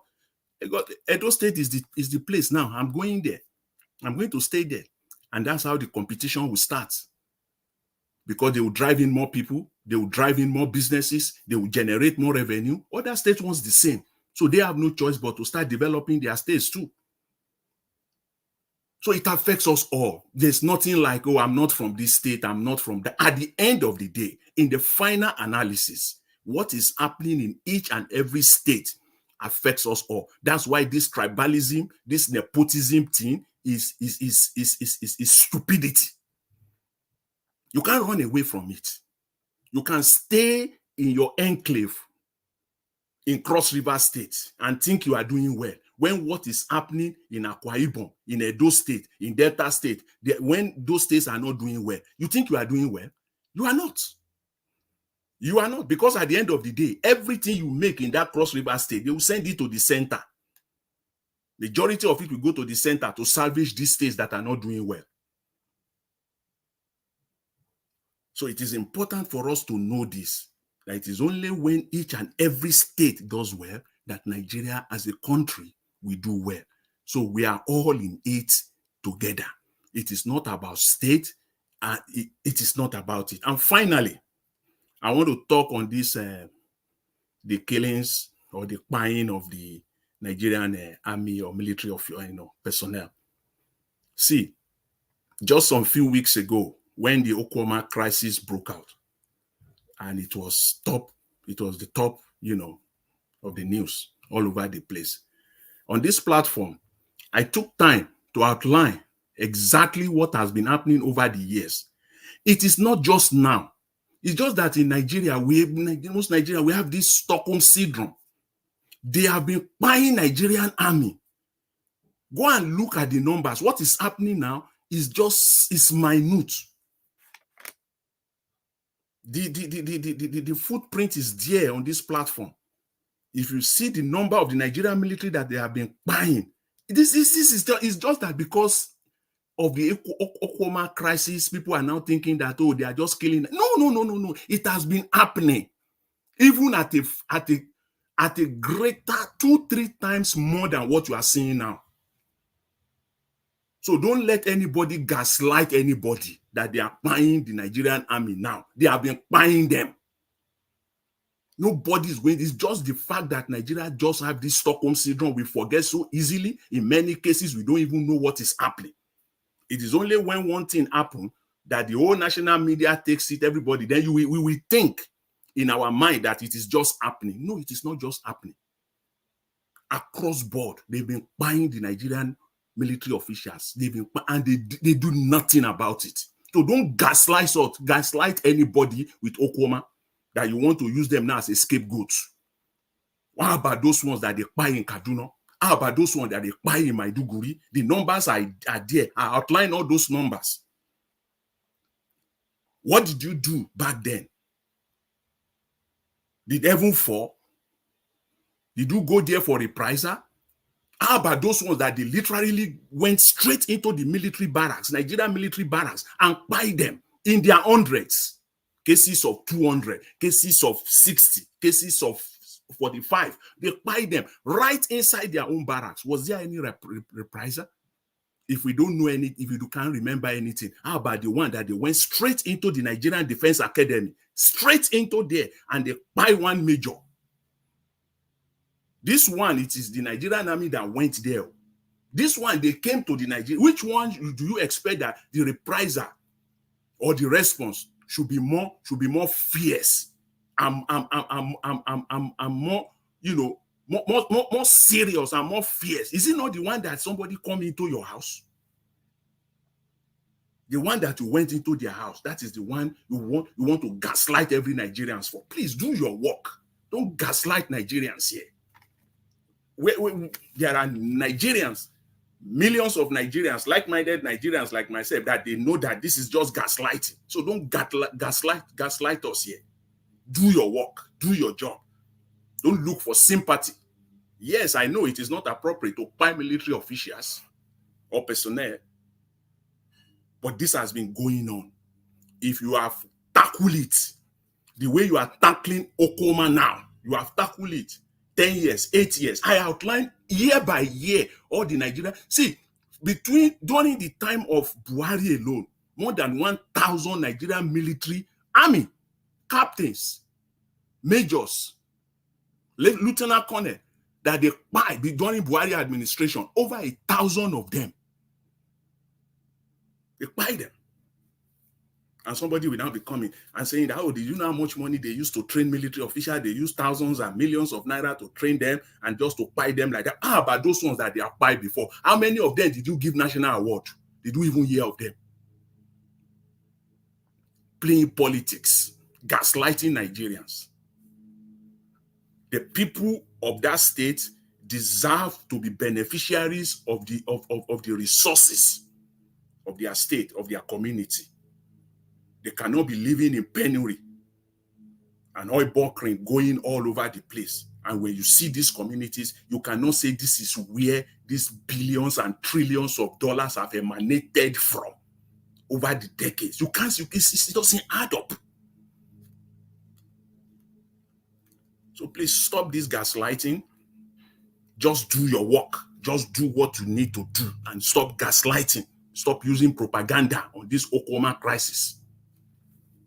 Because if you want to balance it, what you are doing in Okoma now, what is happening in that community right now, Nigeria should have seen 10 times of it happening over the past. Round up, 1 minute, sir. 1 minute. Round up. Thank you. So I will leave it. Anyway, Mr. Elvis, I'm already done. I'll leave it. I'll leave it at that for now. You know, I want to thank everyone. Thanks very much, Mr. Elvis. Thanks to all the panelists. Really appreciate it. Thanks. Thank you very much, sir. Mr. Jonathan, God bless you, sir. I appreciate you. I would like us to quickly, move on by calling on the next person to speak to us. Mr. Paul, sir, if you are there, please, I'd like you to talk to us. Good evening to you. Mr. Paul, are you available, or I'll move on now? We'll come back to you then. Mr. Oduwa, it's good to have you on the show, sir. Good evening to you. Please talk to us. Oh, Mr. Oduwa, you are not there as well. You guys know that we don't have much people on the panel, and 2 people that need to speak. None of you is unmuting yourself, so it's strange.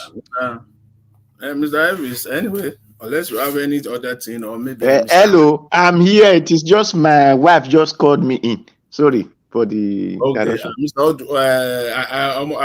was ready to take over from you. Okay, no problem. No. You go. I mean, I'm done already. I was just saying that I'm ready also to just. Mr. Are you available to speak now? Okay. Thank you. Good evening. Happy weekend, Nigeria Watch, people in panel, and commenters, listeners, and viewers. All protocol duly observed.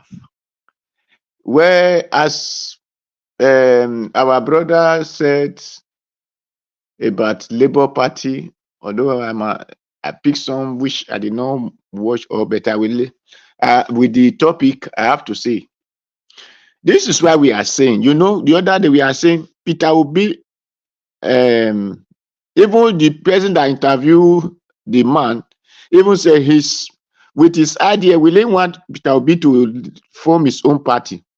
So Obidient is not a political party or Labour Party or PDP or this. Obedient are those who are yearning for a better Nigeria or a better country. or better a place of blacks people. So it's a matter of the idea, or what they call ideology, that what will benefit everybody, not one person or group of people, then the rest suffering. And Peter Obi have brought his character, as we can see, and putting himself as example or exemplary for the people to learn from. So for me, because Labour Party, which I have known of Labour Party, despite if no Peter Obi, nobody really know about Labour Party. But Labour Party are people who always support any party which they feel they will benefit from. Because these are why you hear Labour Party people, or they call them Labour whatever. Today they can endorse a party of a person of PDP when they feel that one will give them a key pocket. Tomorrow they can endorse APC. That was how they were doing before Obi bring limelight to them. And the reason that we are seeing this fight here and there is who will benefit most. That is why they are fighting themselves. That interview said that the Labour Party have been divided into 3 forms. One for Abure, one for Apapa, and one for Ajero. But we always say that the Labour Party divided into 2, one for Abure and one for Apapa. Because Ajero is a Labour Congress leader. So not Labour Party. So it's of the Nigeria Labour Congress. And so that is for that.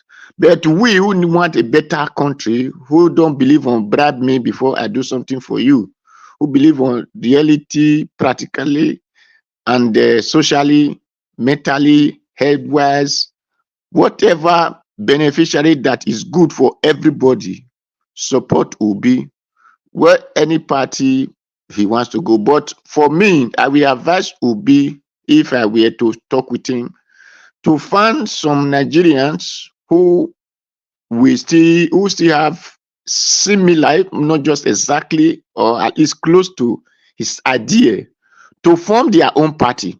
Because what people doesn't really know that is driving and causing confusion in this party is that they will say, hey, what happened in this party will come and happen to you. The same people that leave that party will come to you. Yes, let them come. You as a tenant in the house of a person, that person is the one to give you instruction. So likely when any party has been formed before you come in, the people that form that party, it is the way they put their room you are going to use to enter the house. So if you form your own party, another people that is coming are tenant. So it is the kind of room you put in that house that they will use to the kind of door you put in that house they will use to enter the house. So they are not going to come and remove your door and put their door. It's not possible. It is the door the landlord put in that house. People will be using to enter the house.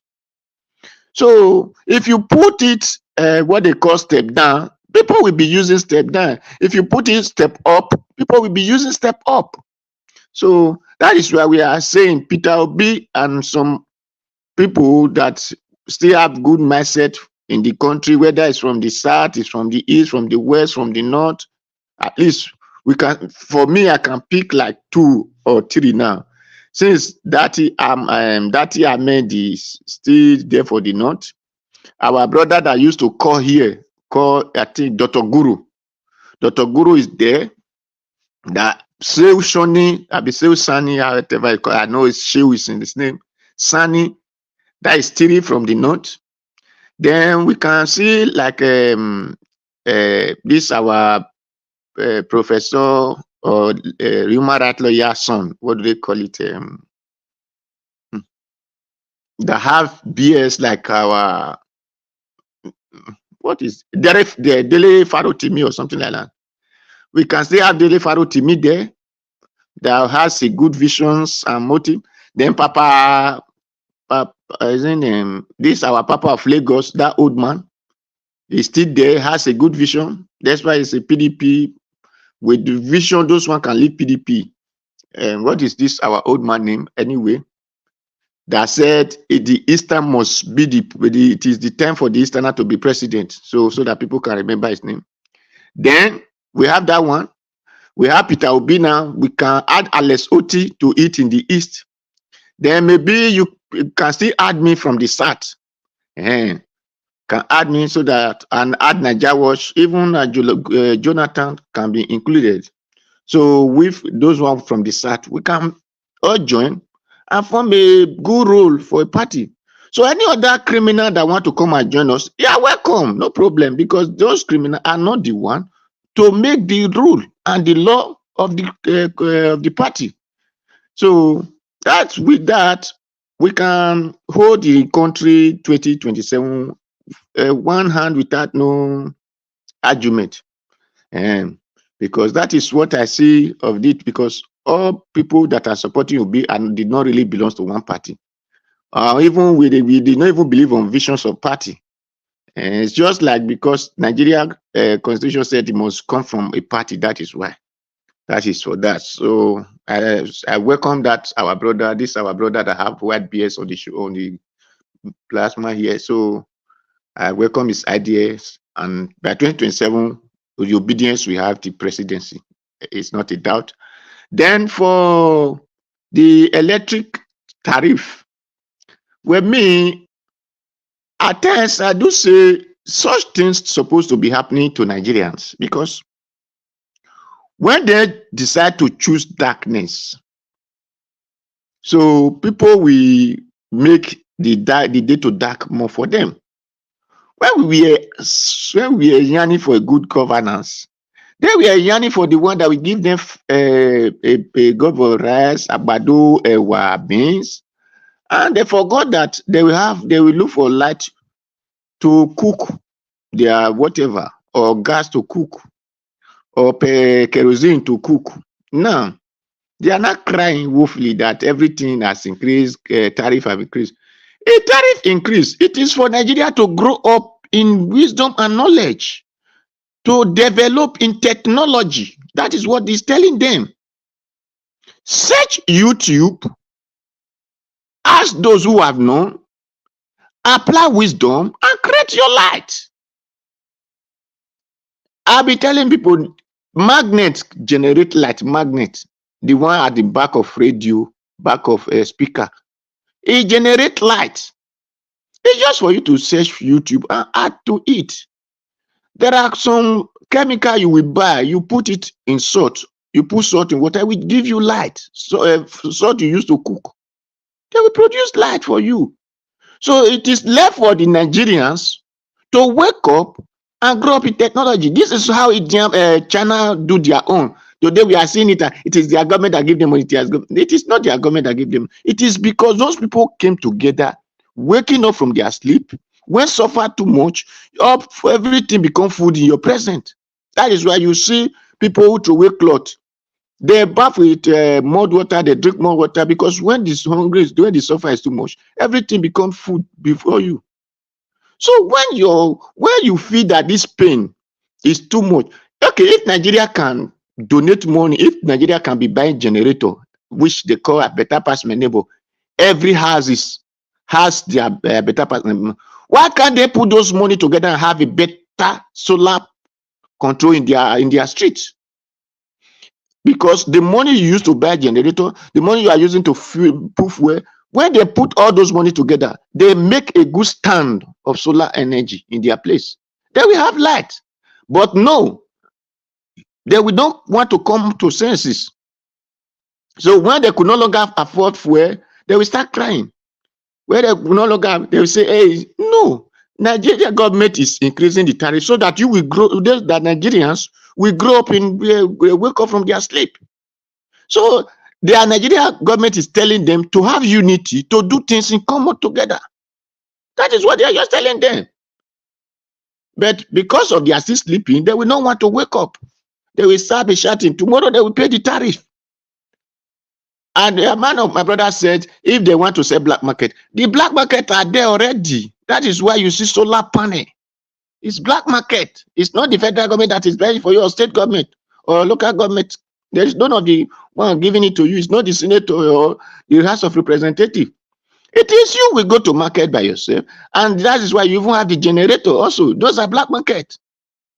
So it left for you how you will call your brother together and have a better one. So thank you.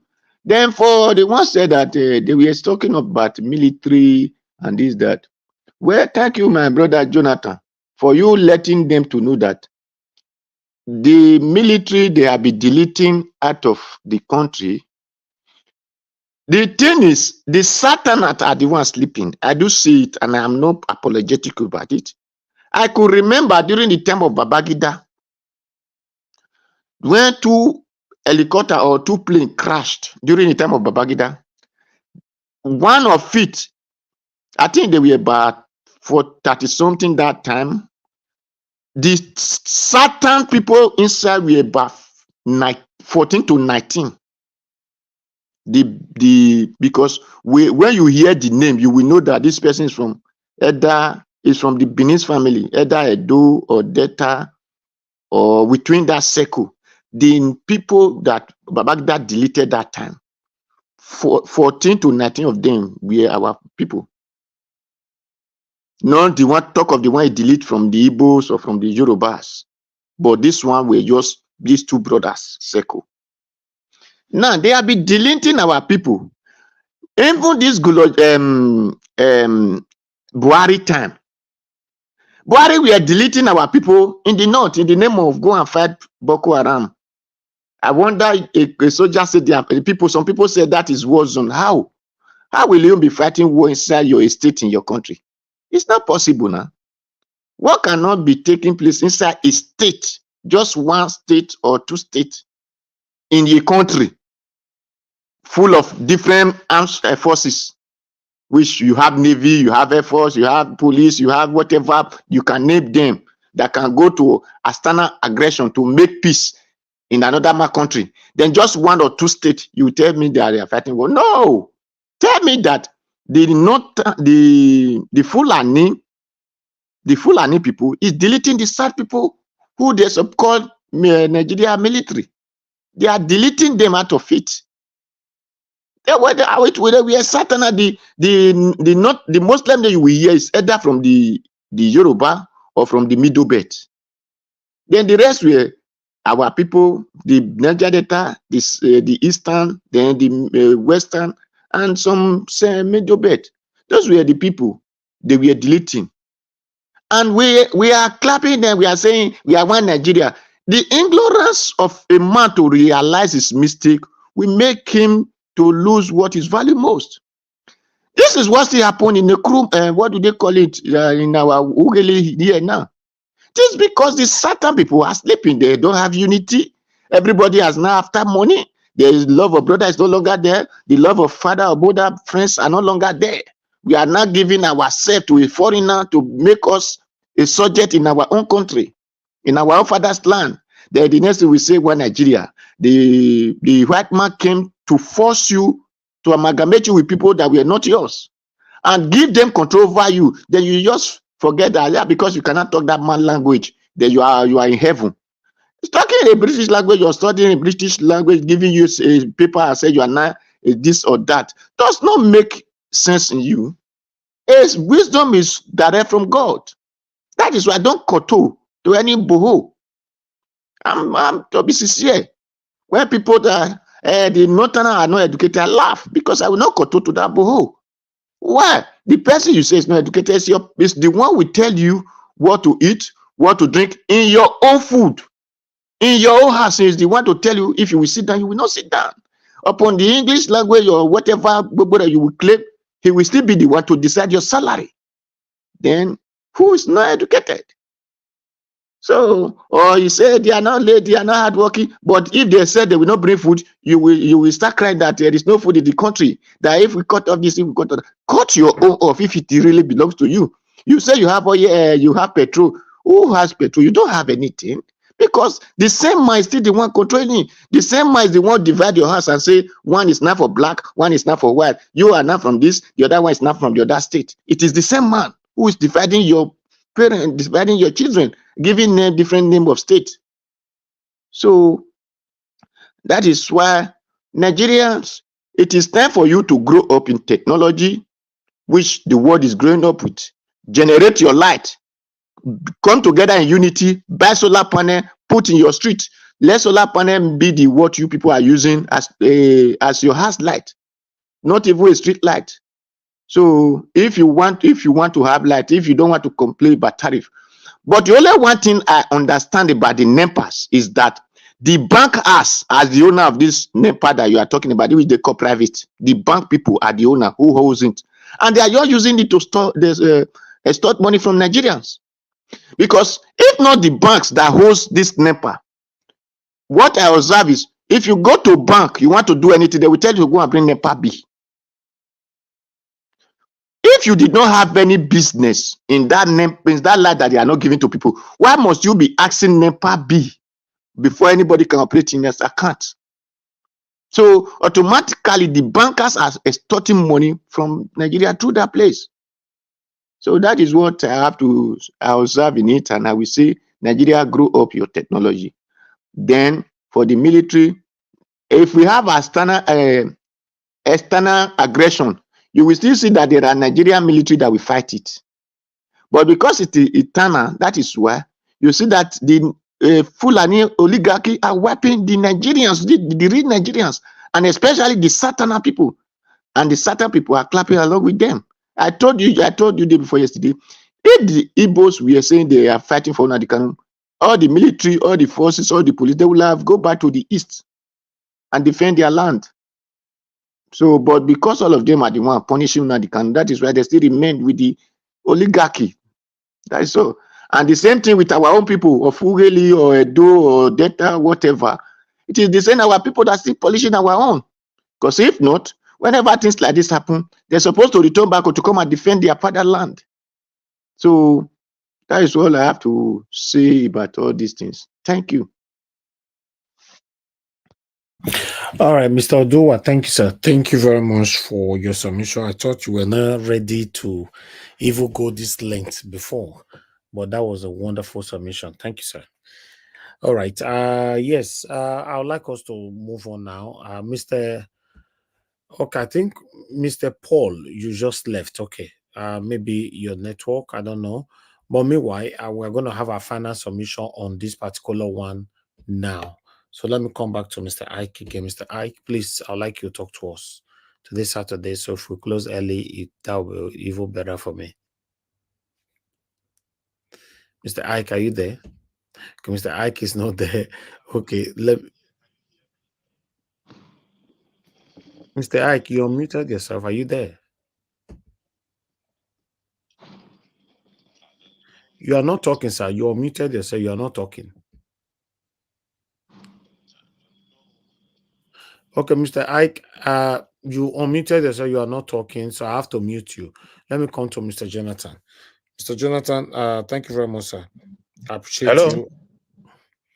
Yeah, okay, we can hear you now. You were not talking before. Mr. Ike, are you there? Okay, I can hear you. I don't know if you can hear me. Yeah, we can hear you. Wow, this network. Okay, I just want to a little bit go on this Ganduje trial. See, in Nigeria, I found out that when you become a whistleblower, you are persecuted.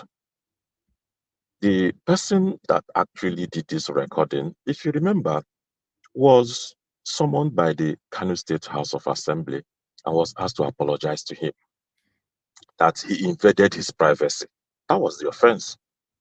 That he invaded his privacy, and because of that, he was asked to apologize to the governor.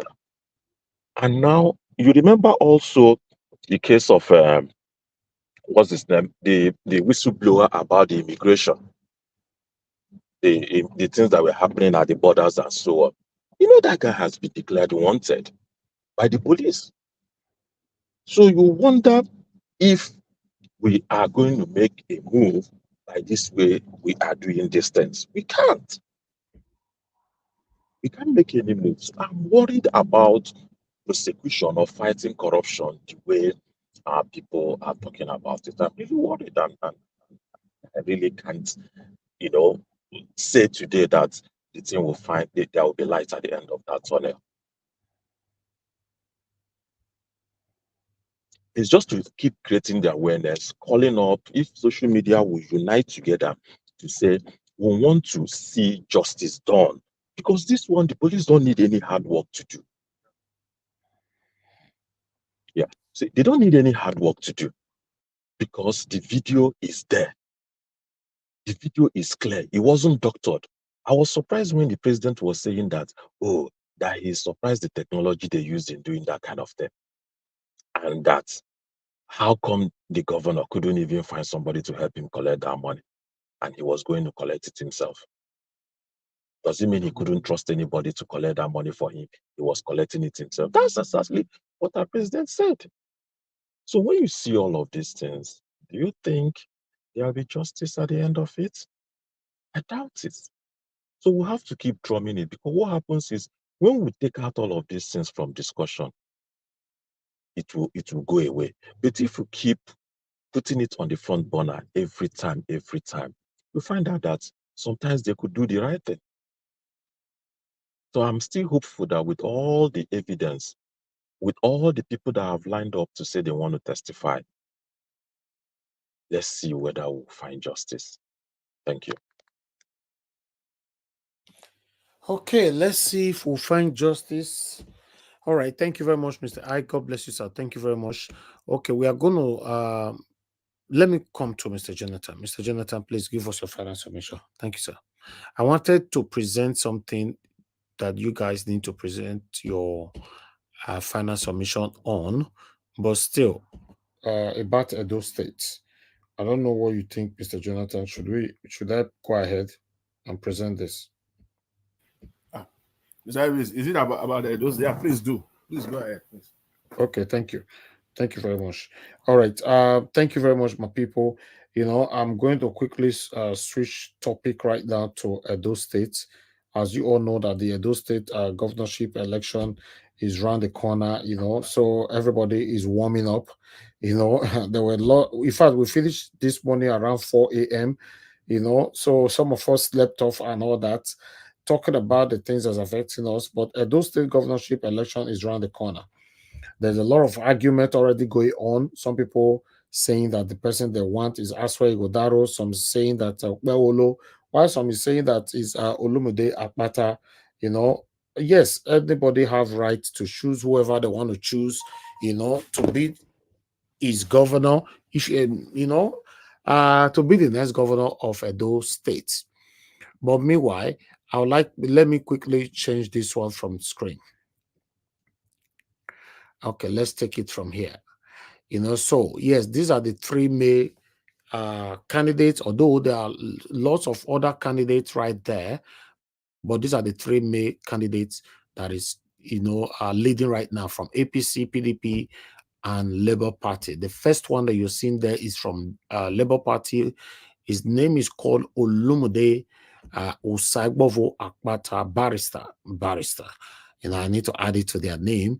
Why the middle one is Dr. Aswen Igodaro from PDP. Why the last one is Senator Monde Okpeolo from the APC. So these are the three main candidates, although there are other ones, because some people believe that miracle can happen. Other candidate might emerge as the governor, like Peter Obi came into Labour Party, and Labour Party shakes the whole Nigeria. So, but for me, I'm not sure. Like Mandarita stated yesterday that it's not possible for that to happen now in Edo State. So let's just focus on these three. I understand some of you might not be happy. How come I'm not showcasing the other ones? But I'm just focusing on these three. We cannot do everything here. I want you guys to understand that. you know. But I would like us to quickly listen to this video, then we'll come back to this. I'm going to repost a link again for those of you that want to contribute to Edo State election. You can come in. Let's listen to this. Guys, please help us to press on the like button. God bless everyone. It is hard to be clear about who you are when you're carrying around a bunch of other people's baggage from the past. Obaseki's baggage for Aswen. The Edo State governorship election bill to hold in September 2024 will certainly be a tough one, as two foreign-based senior lawyers, Olumide Akpata and Aswen Gudalu, slugs it out with a home-based serving senator, Senator Monday Okpewolo, aka Akpakomiza. But sometimes, what did that name mean? Well, that one will come later. Will APC be able to fully reconcile its house to pull an upset to return to Sadebe House in Edo State? Only time or so will tell. Meanwhile, since winning the primaries, Olumide Akpata seems to have reduced the Oludi Okpokpokpo tempo of the Labour Party. As people are wondering, where is Olumide? Holiday is over, now it's time for campaign. For the PDP candidate, Aswen Gudaro, though some party faithfuls, including the current Deputy Governor, Philip Shabu, and the former party chairman, Barrister Aswem Ojizwa, alleged that he was imposed on the party as a candidate by Governor Obaseki, even though he's begging them and the electorate not to visit the sins of Obaseki on him. So how well he's able to maneuver through the many baggages of Obaseki, time will reveal all of this to us. Anyway, we know, say, almost all our outgoing governors, they impose successor, and thereafter the fight go begin. The latest being Wike and Fubara in Rivers State, you know, except for Lagos, where the person when they impose is now in Abuja. Well, you understand the gist. Aside from the many baggages of Obaseki, unfortunately for the PDP also, the party leader Atiku now resides in Dubai and only comes to Nigeria once in 4 years to contest. Even as some of the 2023 general election sign-on like Daniel Bwala are returning home to APC. So the work for them is very heavy. So Aswe need to reach out wide. But can Aswe really do without inheriting the saints, MOU and enemies of Obaseki in this election? Time also will tell. This is the only governorship election where the ruling party candidate, ably supported by the governor, is trying so hard to distance himself from the said governor. You know the reason, because of the many failed promises, unfulfilled expectations, and unrealized MOU of Obaseki. Because as bad as Buhari administration was, the APC presidential candidate, Bola Tinubu, during campaign, still was bold enough to tell Nigerians that he will continue Buhari's shege policy. So why is a PDP running away from Obaseki's legacy if Obaseki and the people, according to them, believe that they perform? So ride on those policies. Or maybe Aswen is running away from the legacy of Obaseki's refusal to swear in 14 APC members of the Edo State House of Assembly from 2019 to 2023 in clear violation of Section 91 of the Constitution, which, you know, till date will be an albatross in the lifespan of that administration. Or is it the latest one of Obaseki's refusal to swear in 8 judges already screened and confirmed by the NJC, National Judicial Commission, as he continues in his abuse of Section 271 sub 2 and Section 291 and 2 of the same Constitution? But really, I want to ask, why will a state that has produced former NBA chairmen like Austin Alege, SAN, Barrister Olumide Akpata, current governorship candidate of the Labour Party, and a renowned lawyer like the PDP governorship candidate Aswen Gudaro, and a renowned lawyer like me, Libero Soshuma, have the misfortune of having a governor who observed the Constitution in breach, and yet nobody they talk? If Aswen cannot beg Obaseki to do the right thing and swear in newly appointed judges in compliance with the Constitution, how then does he expect people not to visit Obaseki's sins on him?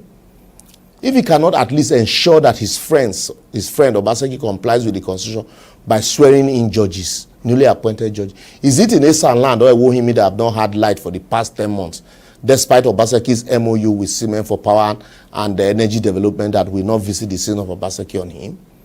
I've been at the Benin Palace when Obaseki they drag artifact to it. Or na Wike, the governor of Abuja, if you know what I mean, and his supporter Danobi, when give Obaseki umbrella and he collected it from them, that will not visit the scene of Obaseki on Aswen.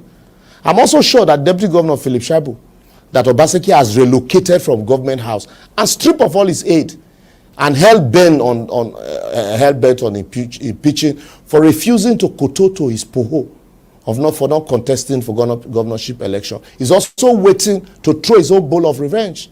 But I must caution, as we also need to tell Obaseki, no matter the sins of Philip Shaibu, who fought his own brother to ensure that their second term is actualized, become a reality, an impeachment against him actually is a demarketing of Aswen's candidature. So if the State House of Assembly goes ahead with the impeachment, can Philip be subsequently begged not to visit the sins of Obaseki on Aswen? You don't need to be a politician to know the answer to that. Why the politicians, the legislators, and the members of the judiciary are all nursing their grudges against Obaseki over some of the issues listed above. Also, the everyday people, university workers and students alike, colleges of education, civil servants, market traders are also complaining about lack of infrastructure. I've been at the bubu yaya or dummy that were sold by the party in the 2020 election. If I mention the Fade Gele, before you add another Gele or Gele deep sea port, someone will point you to the MOU to develop palm produce that never saw the light of the day. Even the civil servants need to be placated not to visit the scenes of the consultants Obaseki brought to take their job on Aswen. I've been at the Abrusali University or College of Education or College of Agriculture staff. We go beg. Anyway, make I off the mic because the list is endless. So my brother Aswen, NYBC, now your begging continues. I will therefore advocate the PDP governorship candidate need to beg Obaseki to do the right thing first before begging the people not to visit Obaseki's sin on him.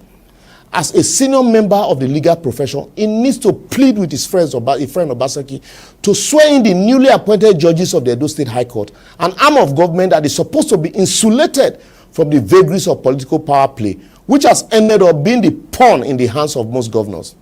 As well, we need to reach deeper into the members of the legacy group of the PDP and other aggrieved members of the party for a thorough and honest, transparent reconciliation process. And in doing that, you should remember that some people who believe that Obaseki ate alone are also waiting to collect his money and sabotage his effort, make his shining eye as payback to Obaseki. So he needs to shine his eye and not just the sharing money anyhow. He should also remember that he's up against a grassroots fellow Ishan who will stop at nothing but to assume as much as Obaseki is saying he can assume and throw it to the public. So he will need all the wisdom he can get to manage the crisis. Lastly, no matter the temptation, he should not allow Obaseki to lead his campaign, as doing so will mark the beginning of his failure. Just the same way Shomole, what he said before and then, understand. Well, since it's unsolicited advice, let me pause and take your comment on all our social media platforms showing on your screen. And feel free to share.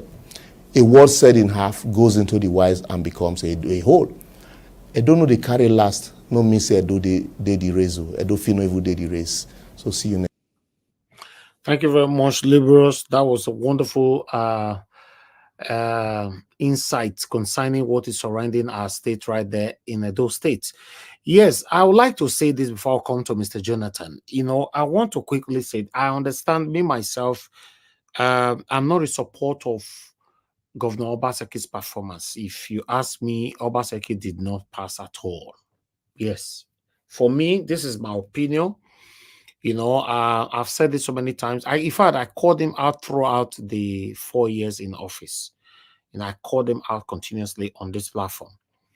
But should we allow that to affect Aswe Ighodalo? That's what I'm saying. Because that's what Liberals was also trying to say just now. That Aswe Ighodalo will even make a bigger mistake if he allow Obaseki to lead his campaign. Yeah, it would be a big mistake. Because a lot of people don't like Obaseki. A lot of people don't they are not happy with how Obaseki governed the state, throughout the 8 years, almost 8 years. But now we have a new person. What is Aswen seeing right now? Anybody that want to contribute to this, these are the area that I want you to focus on. Tell us what is Aswen seeing. Because if you check what is actually affecting Aswen right now, everybody you're the carry Obaseki scene till they wear Magbada. I would have loved we focus more on him. Focus more on Model Beolo, focus more on Olumude Akpata. Then we go know Because the more we, say I talked this thing one time, I'm gonna remember how I talked at the beginning of all this whole thing that the more you guys are pouring hatred on this man, you might end up paving way for him, to become the next governor of those states. Yes, it happens in in Obaseki's time. When I'm saying these things, sometimes you guys don't listen. Okay, just imagine now. See, I swear named up the polar for social media. Although in a negative way, right? Many of you that they talk. See now, if you check now, Luberos can't talk just now, he was talking more on Aswen than Modokpaolo or Olumide. He only mentioned Olumide's name twice. He mentioned Modokpaolo name once or so. There, the remaining one, Aswe, they ended up by saying, if Obaseki lead your campaign and all that. So don't you guys think this thing that at the moment in your heart you called hatred might end up turning out to be Aswe Ighodaro's favor? Yes, it happens. Now make all of us get Obaseki for as governor. So yeah, because Shomole came out by saying insulting Obaseki, using Pastor Sage Zeyamu to insult Obaseki, give him every part of name, any kind of names and all that. But at the end of the day, all Edo light all over the world stood up, said, no, this can't happen. Whether Obaseki bad or not bad, he must become the next governor of Edo State. And he won it, landslide. They denied him ticket in APC, that he's not going to get the ticket. They gave it to Pastor Sage Zeyamu. Then he decamped to PDP. And PDP gave him the ticket. That was the time Wike favored him. He won it. Please, guys, what you guys are doing now, I might not be right, the hatred, the transfer of hatred from Obaseki to Aswe. Make no come be like say una can't go use and take bless am. I talk this thing from the beginning of all this thing, campaign, whether not campaign or whatever. Before this whole thing started, I tell una, say, make una calm down because you guys are promoting this person. There was a time somebody actually destroyed my name on social media one time, then I addressed it here. Do you know that the day I addressed it, I got more than 1,200 subscribers in one broadcast. 1,200 something subscribers. And out of that 1,200 something subscriber, I bet you over 1,150 something or 1,100 something stayed, if not all. That is it. Some people will want to come or more go look at this person where the people hear this spoil so. But when they get there, they are not living anymore because they don't get to see the other side of you. Say, oh wow, I not be the way that they describe this guy, not be say he be. So this is what you get. So at the moment now, Obaseki reputation is totally out of line. If you ask me personally, Obaseki failed, but not woefully though. As Oga Chris talked yesterday, not woefully. He failed. And it's painful. Very, very painful to see Obaseki failed. Yes, now, because if you ask people where they support her, they'll say Obaseki built secretariat. Some people say not even build the secretariat, that he renovated it. Me, myself, I showcase so many dilapidated roads that Obaseki do, where is already dilapidated at this particular moment.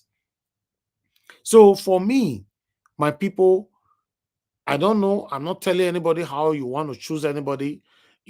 Amongst all these people that is here right now, one of them will become our governor of Edo State.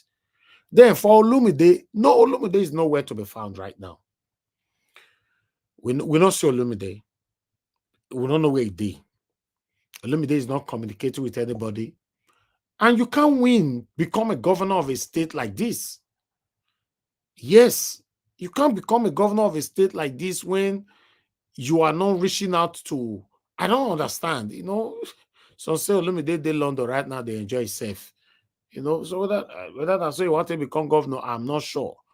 So the only person that looks active right now is the same as when that all of us are saying no just because of Obaseki. Modokpaolo People just they talk about that one, they go. That one doesn't have speech on his own. Does he have this? Does he have that? But meanwhile, like I said, I'm not going to support anybody amongst the three. You know, if I wanted to support somebody, I know who I'd have supported, but I will not support anybody because of Peter Obi, to be honest. So let everybody fight for themselves to become whoever they want to be amongst these three. Whoever emerge as the next governor of Edo State amongst the three, I will start supporting them and pray for them to succeed. That's it. It's just like Tinubu, you know, I take ring himself, enter office right now. Somebody will come and say, man, they pray for and make it fail. I will not be part of that. Why I go pray for and make it fail? In fact, the failure where Tinubu, they fail, they go. So it's already affecting everybody. Can't you see the rampart of kidnapping? It has drastically increased in the state, in the country. You know, see now how many army they buy today now. Why I report? Because his government is failing. So for me, when the country is failing, it affects everybody. But the only people we know they affect are the same people where they make them fail. No matter how Nigeria go fail, rich, you not go affect Tinubu. Yes, now you want to reach there. You don't go affect them. That be the problem. You know, so some of us that were praying, may Obaseki fail, make it fail. Now it don't fail for our eye, But at the end of the day, it don't affect him.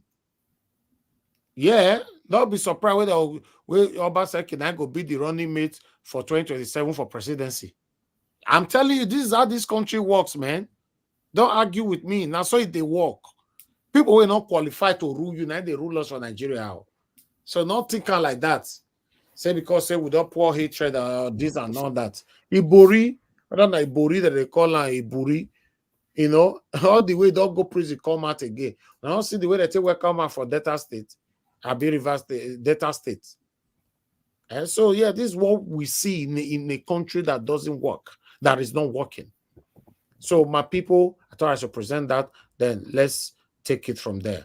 Thank you very much, my people, for your time with us. Please press on the like button, help us to share. I appreciate everyone. We're going to talk about on this now. For those of you that want to contribute to Edo politics, I would like most especially for those of you that have one of these three as your candidate, come in and let's talk about that. Let me start with Mr. Jonathan Kingsley. Mr. Jonathan, please talk to us. What is your take on this? I know say you know like us when, you know, may not constantly say you used to join the people where they promote the bar, they go.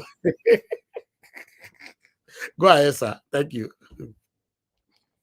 Thank you very much, Mr. Elvis. You see, thanks for that presentation.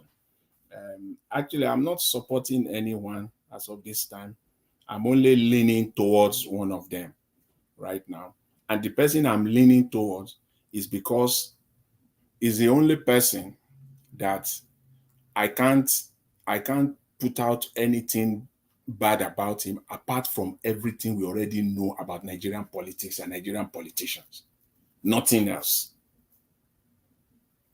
Nothing else. But the other candidate, Apata and Igodalo.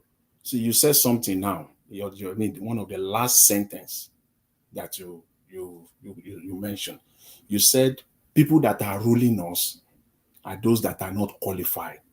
That's profound. That's correct. But Edo State now has a fantastic opportunity to elect someone who is qualified. Akpata is qualified. Igodalo is qualified.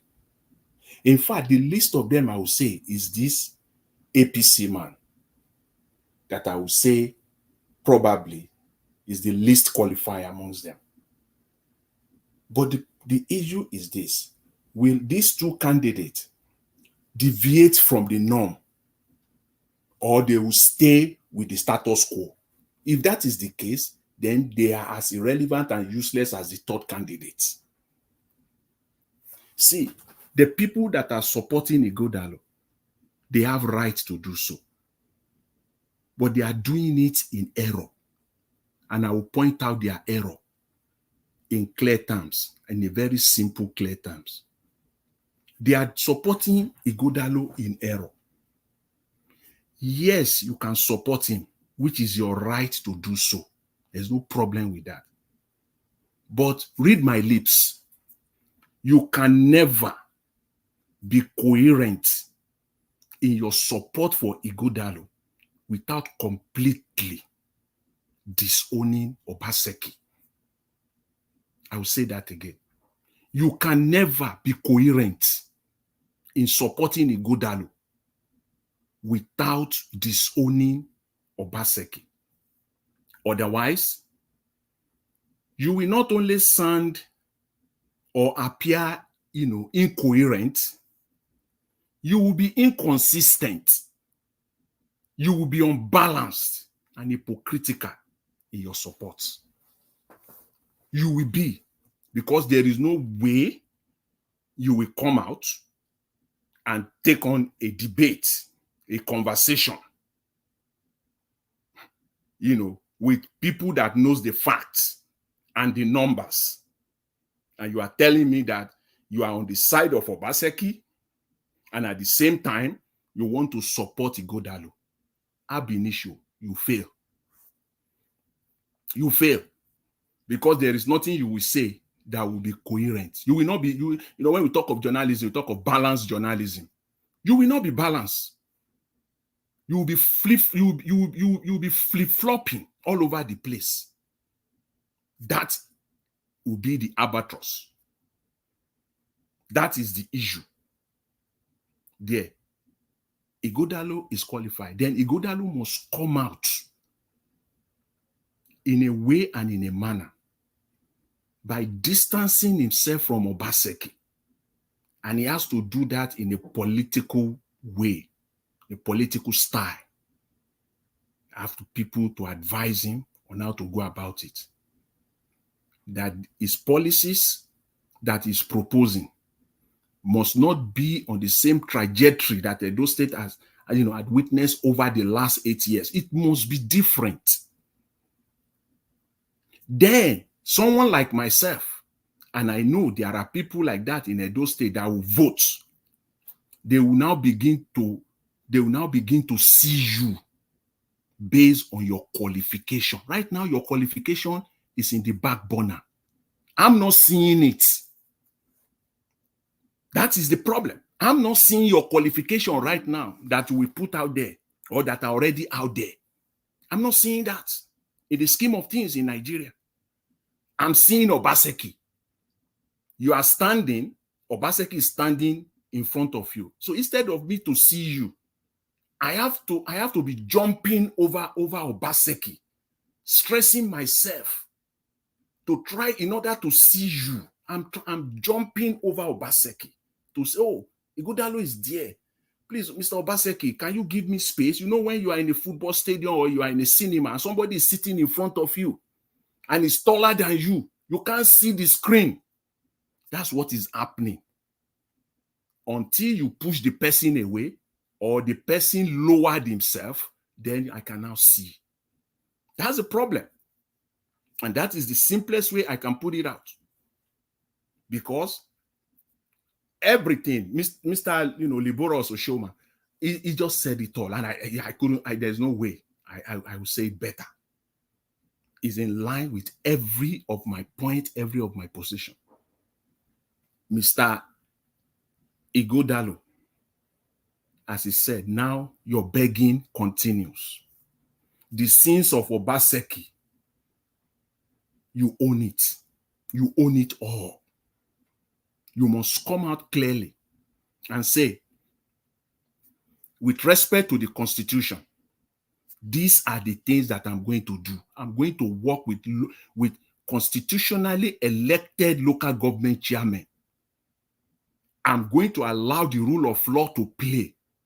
Judges that have already been approved and assigned, I will sworn them in as my constitution, as a constitutional duty,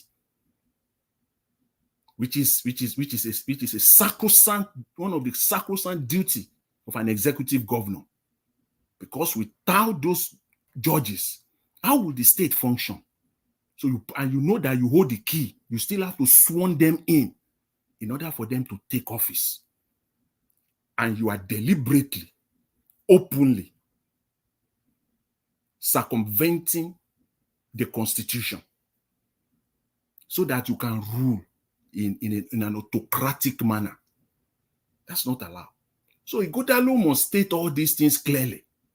Ighodalo must go further and state clearly that this is how the state will generate a revenue going forward. And this is what we're going to use the revenue for. I'm not going to borrow. I'm not going to put the state in further debt, because currently the state is owing close to 570 billion naira. And I'm going to put a stop to that. He must do this. Without all this, yes, there's no way. He's not going anywhere. The people that are saying Obaseki fail, yes, fail is fail. Fail is fail. You know, characterizing failure, you know, as to whether the failure is woeful or whether it is, you know, calamitous. They say calamitous failure, colossal failure. Fail is fail. It is just a matter of choice, how we characterize it. I can put any adjective behind the fail. Woeful failure, calamitous failure, colossal failure. But at the end of the day, fail is fail. Obaseki failed. And that's what matters. So that's where the state is right now. That's the characterization. So for Mr. Ighodalo, see, I know you have your consultant, and I know a genuine consultant that will not give you this, that will not tell you this up front. Then you are in a serious battle. At the end of the day, you will lose mass. That's my take. That's my own take. Unless people that are voting are not enlightening enough. If the people that are voting are enlightening enough, see, then. But Mr. Jonathan, who are you supporting? Because no, as I said, that the Okpewolo guy, right? Yeah. Because at this point in time, you are supporting APC. So yes, don't you yes, think that hold on. Don't you think the same thing that is affecting Aswa Ighodalo now, because it's coming under Obaseki? Other people can as well say that APC is the problem that we have right now in Nigeria. Why would anybody want to support APC? But as you speak right now, the buck stops on the decks of the incumbent. Whoever that is on the line or at the back of that is the issue there. So you want to take your eyes off the incumbent now. Tinubu brag that is going to get Edo State for APC back again. Yeah, and don't also forget that Oshomola is working at Asketa to make sure that Okpewolo become the next governor of Edo State. So if we are talking about godfatherism, it's already happening with them as well.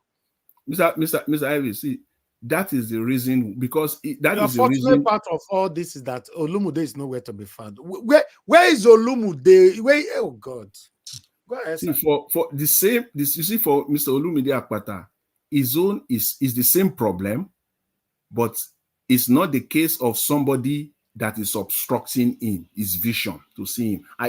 People can see him. We can see Olumide, unlike Ighodalo that we can't see. Everything we're seeing is Obaseki.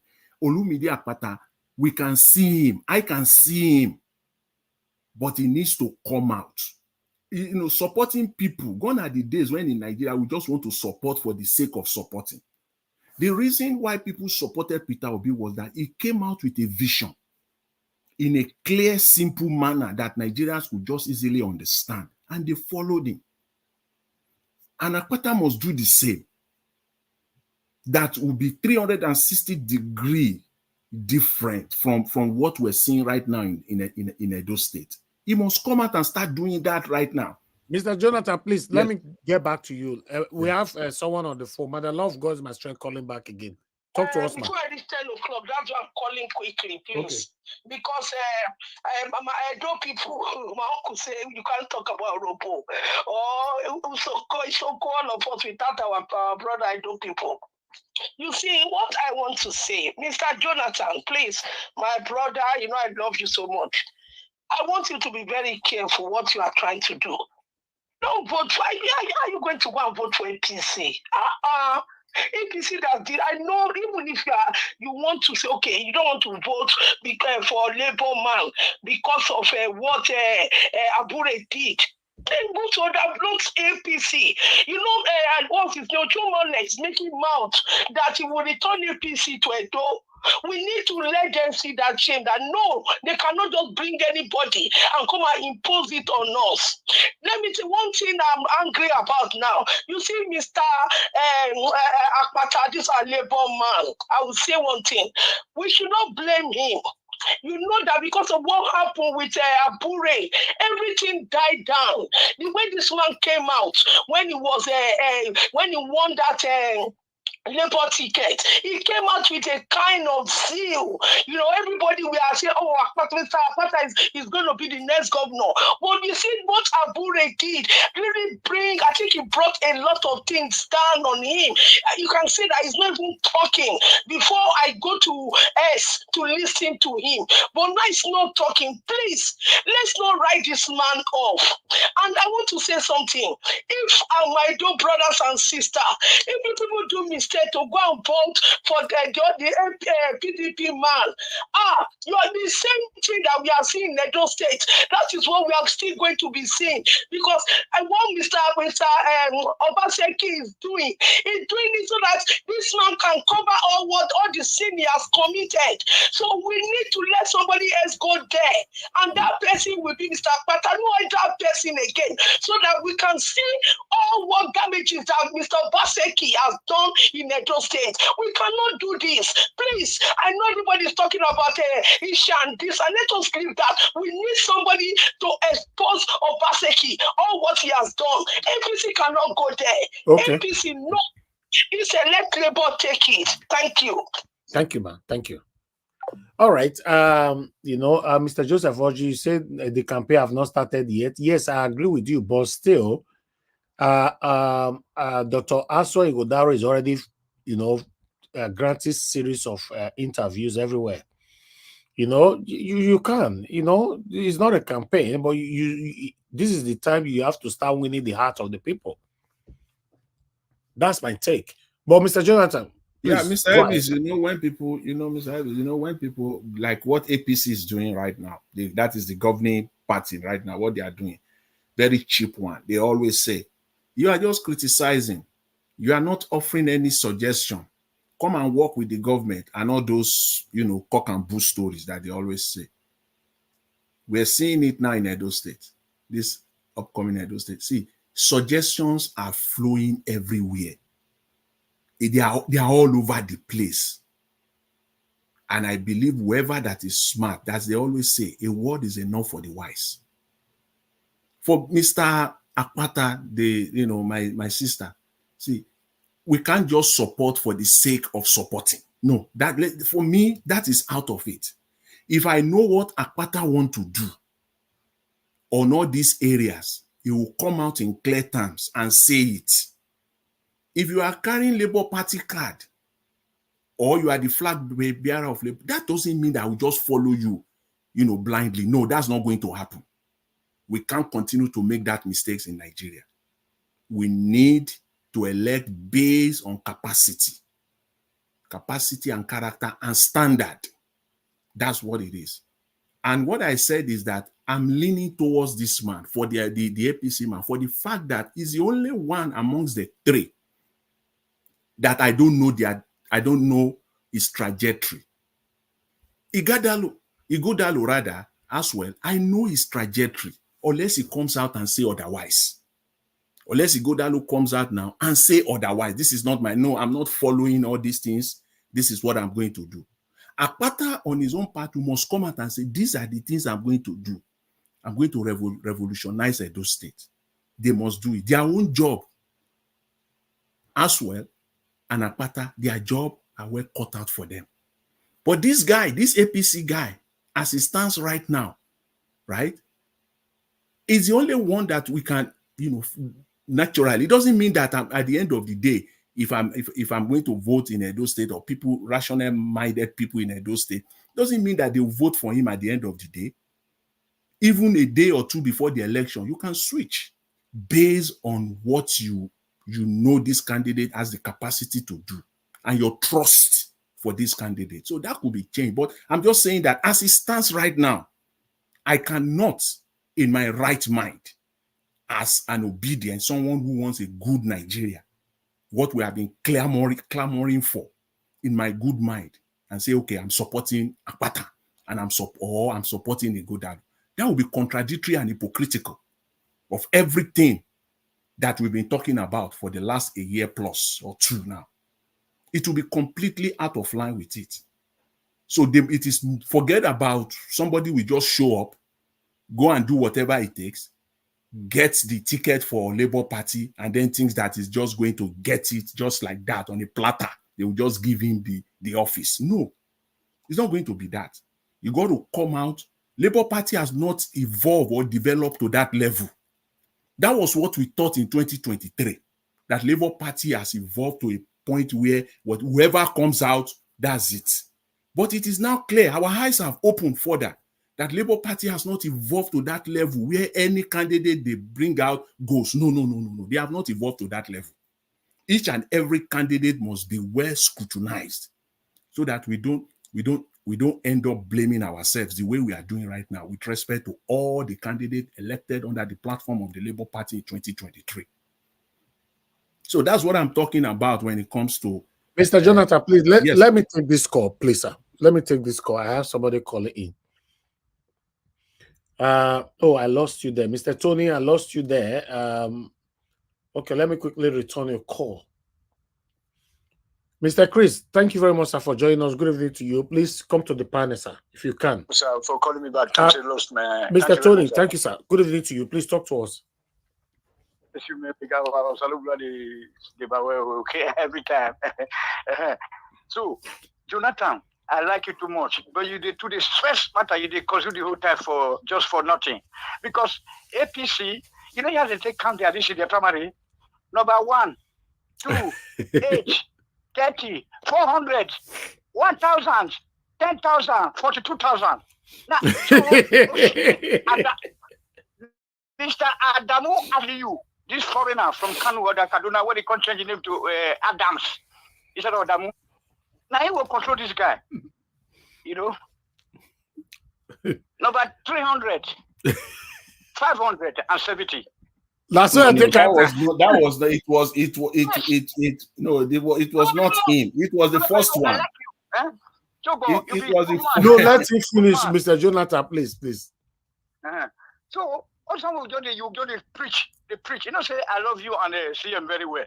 This one energy. We're going to channel and towards the way out. Because I can sense that if we're going to work, he said, I say, I agree with Tony, say, not to the work.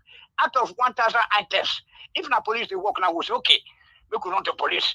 If not custom, they work, we'll say, okay, we could run to custom. You know, if not the other one, they work.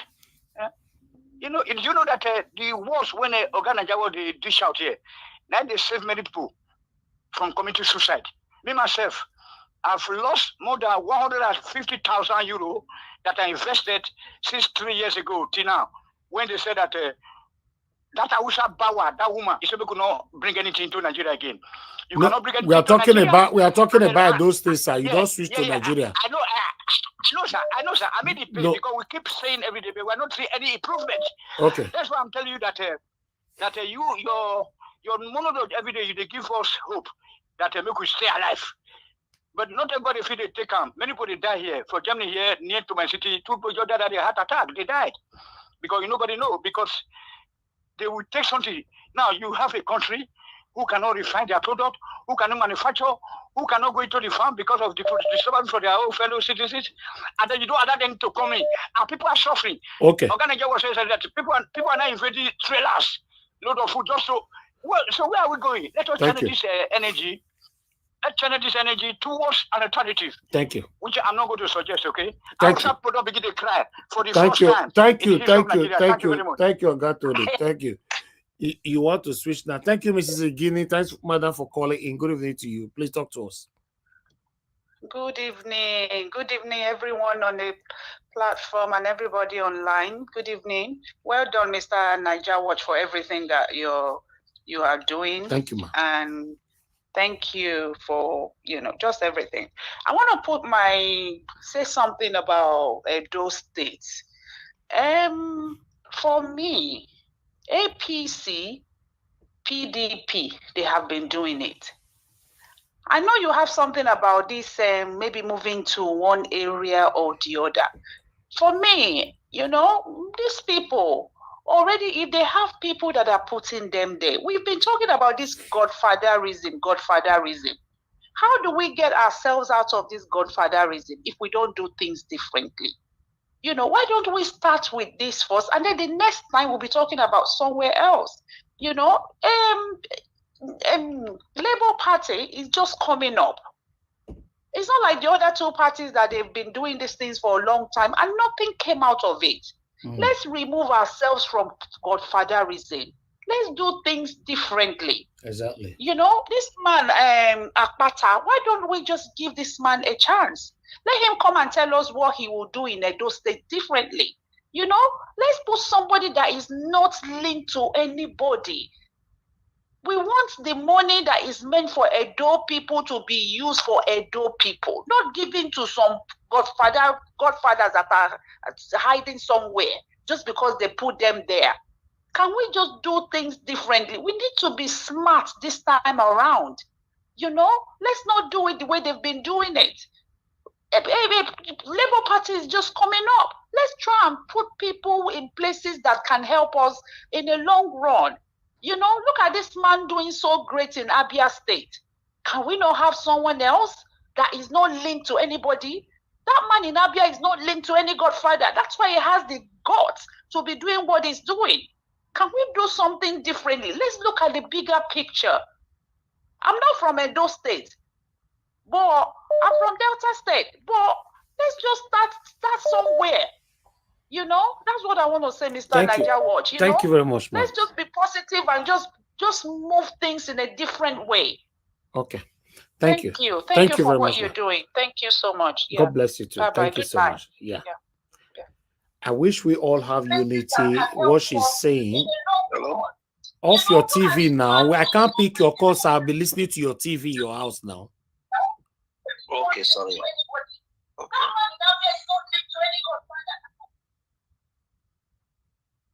Hello. Hello, sir. Good evening to you. Where are you calling us from? Your name? Mr. Festus now. For a long time, I've not been coming anyway.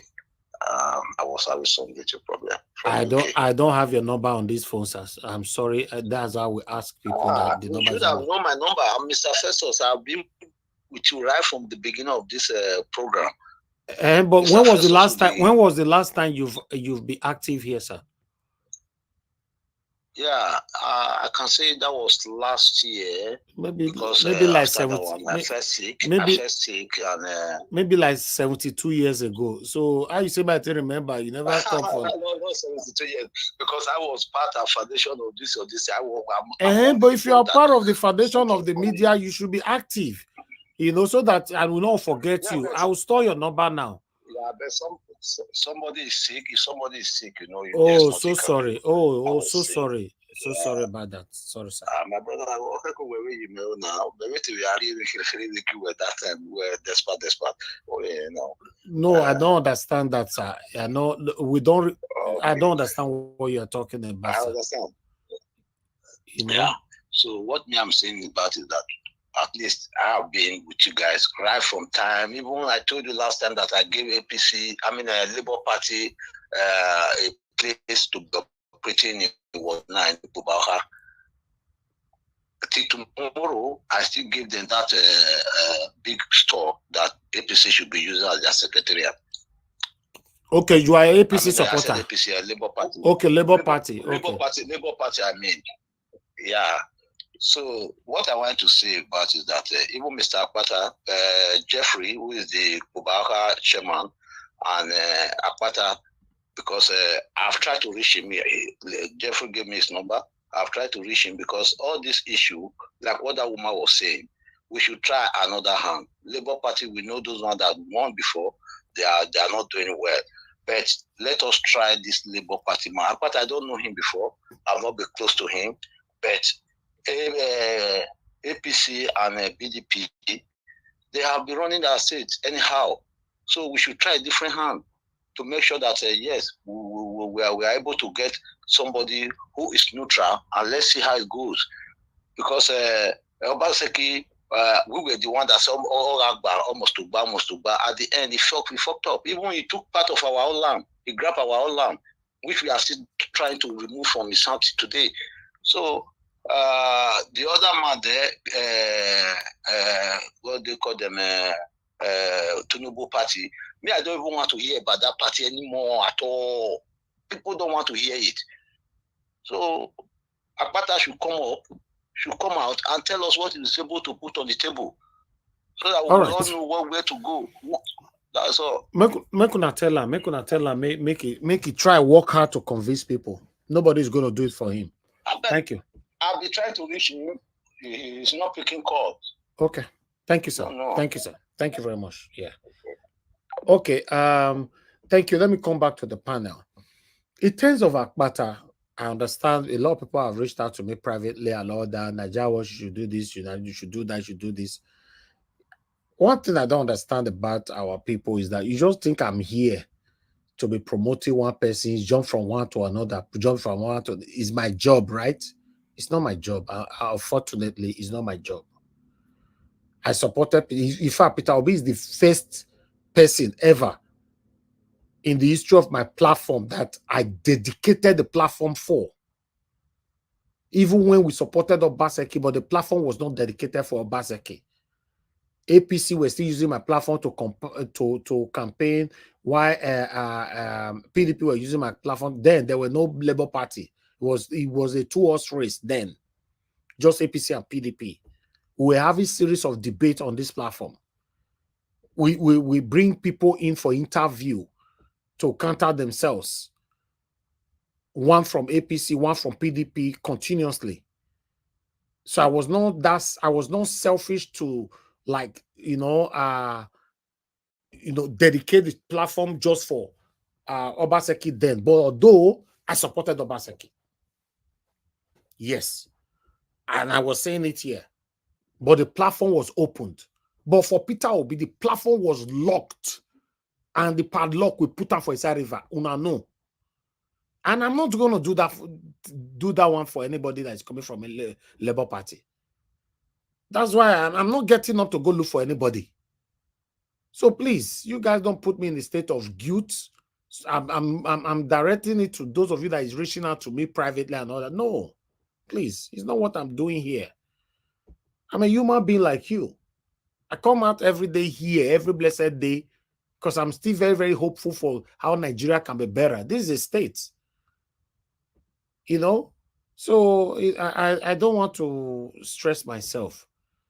I believe, I like what Mrs. Igini said earlier on, say that, Mr. Olumide, Barrister Olumide Okpata should come out and talk to the people. That is it. It's his responsibility to engage people. It's not my responsibility to be dragging people here and there. I use my platform to advocate for all the reps and senates from Labour Party. Where are they today? So speak to us. Tell us what you want to do. Come here. Don't talk to me privately. Come here. Let people ask you questions. Yes. People will ask you, critical question. What you want to do. But if you cannot engage people, what do you want me to do? You guys want me to become the mouthpiece? I don't want to become a mouthpiece of anybody. In fact, I will become a mouthpiece of somebody that is helping themselves. If Olumide Akpata come here now and he speak and we know, okay, everybody, yes, all right, no wahala. But at the end of the day, to be honest, the platform is open now. It's open for everybody. If you know you're supporting Olumide Akpata, the platform is open for you. If you're supporting Aswa Godaro, the platform is open for you. If you're supporting Mode Okpewolo, the platform is open for you. I don't want to lock it. The door is opened. Let's see how I go. One of the three will become the governor of Edo State. For those of you that is from distance, criticizing or liking or loving, you need to be straight and project and promote your candidate. Thank you. I appreciate you all. Mr. Elvis, Other people don't full panels. Other people don't full panels. Let me just say this before I put my mic down for now. You see, what I was saying, people seems to kind of get it wrong. All people just want is just for everybody to join a bandwagon. I myself and like-minded people, I always say that I'm very careful, and I know there are millions of Nigerians like myself. Same thing in Edo State. There are Edo citizens that are like-minded. You know, all I'm saying, people are getting it wrong, is that it is not right to join the bandwagon. I'm not going to open my eyes and join the bandwagon. Rather, what as well we do, what he will do if he becomes the governor of Edo State is clear. I know. You also can say in your mind that you know, unless he comes out and declare otherwise. So that is settled. Which is what he needs to do. What Akpata will do, I do not know. So if you say you know, please come out and outline the policies and ideas that you know about Akpata, so that people like myself and like-minded people in Edo State could make an informed decision. Gone are the days when we will just join the bandwagon. That's my point. That's my position, and I stand on that. If it comes out clearly, this is what do that, I can juxtapose it with the other candidates side by side, and then you can say, okay, this is the candidate. APC, what he will do, we know that he will toe the line of the current government. However, he too must also come out clearly and state it. That's my position. That's what I'm asking people to do. Have an open mind. Don't just join the bandwagon for the sake of it. So that if at the end of the day, the person that I do not follow, that I do not support, and he becomes the governor and is running the state down, I'm not going to join in their cry. But again, as I always say, what happens in Edo State affects us all in Nigeria, because Nigeria is not an isolated country. It's made up of states. Edo State is part of them. So what happened in that state, it does not matter where you live, whether you live in Zamfara or you live down south, Lagos State, it affects us all. So I will just leave it at that now, Mr. Ellis. Thank you. All right.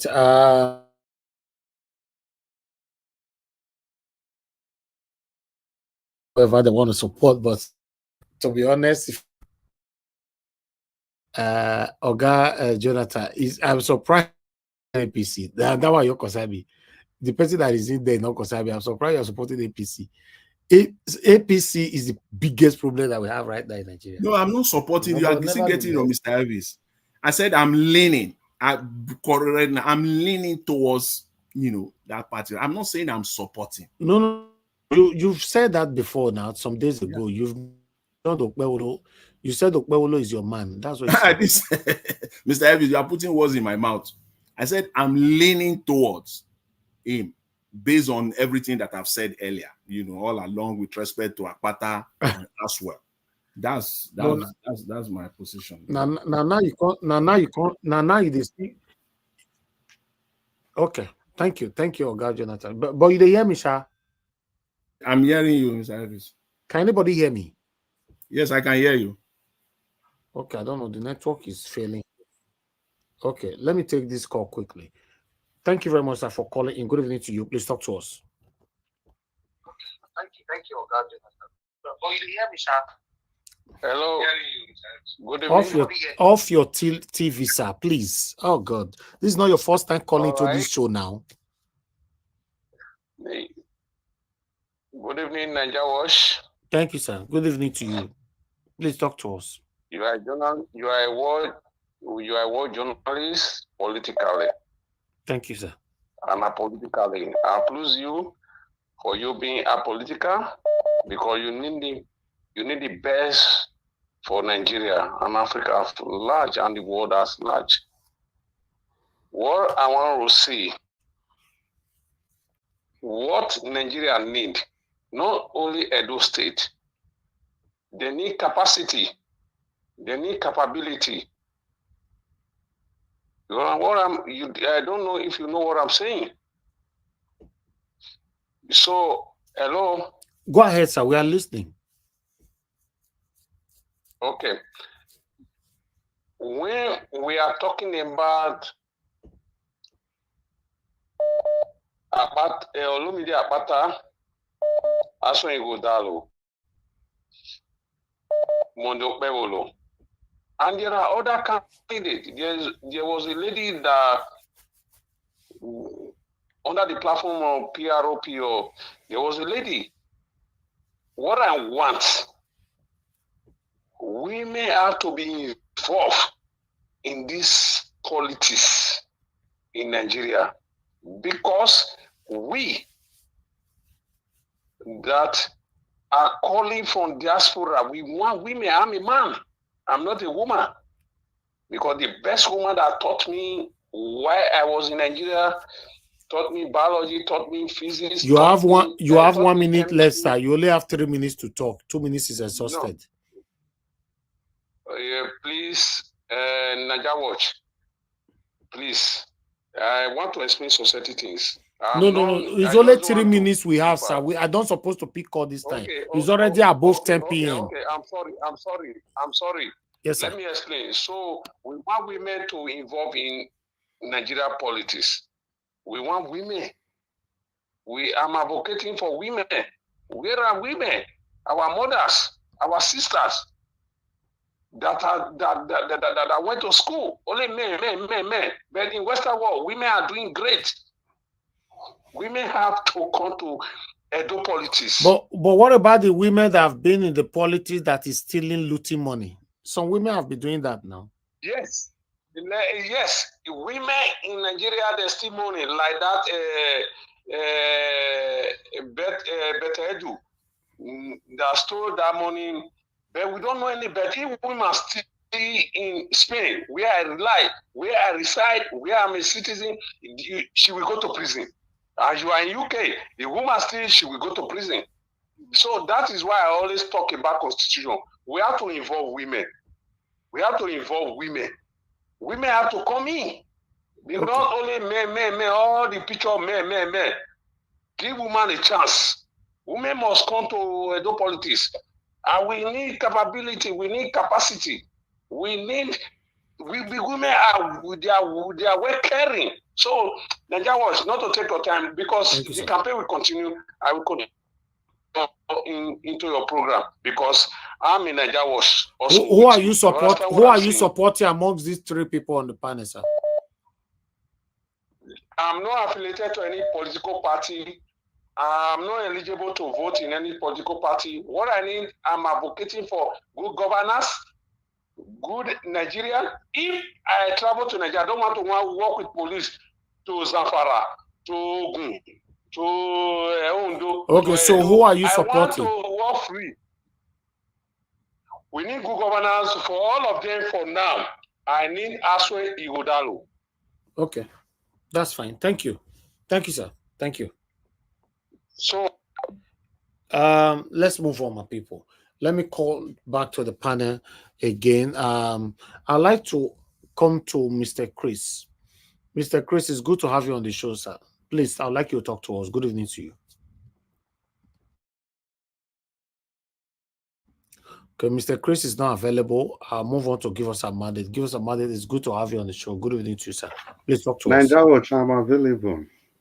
Okay, go ahead, sir. Thank you very much. Yeah, good evening, Mr. Naija Watch. Good evening, everybody in the comment section. Mommy Diaspora, happy weekend to you, Abuazi, and every other person running the show behind the scene. And good evening, the people on the panel, Mr. Jonathan, Mr. Dua, and Give Us a Mandate, and Naija Watch. Good evening to your humble self, and everybody listening to us, Nigerians all over the world, especially the guys from Edo State. Mr. Naija Watch, I think if I get the instruction clearly, and when you started this section, you wanted us to speak on the reason why we want to pass the sin of Obaseki to Asue Igodalo. As in, why do we want to judge Asue Exactly. You Igodalo? are judging somebody, that's not nice. Yeah. So, yeah, if you want to talk on Yeah, that, Nigeria, I'll like it. let's get to the nitty gritty of that.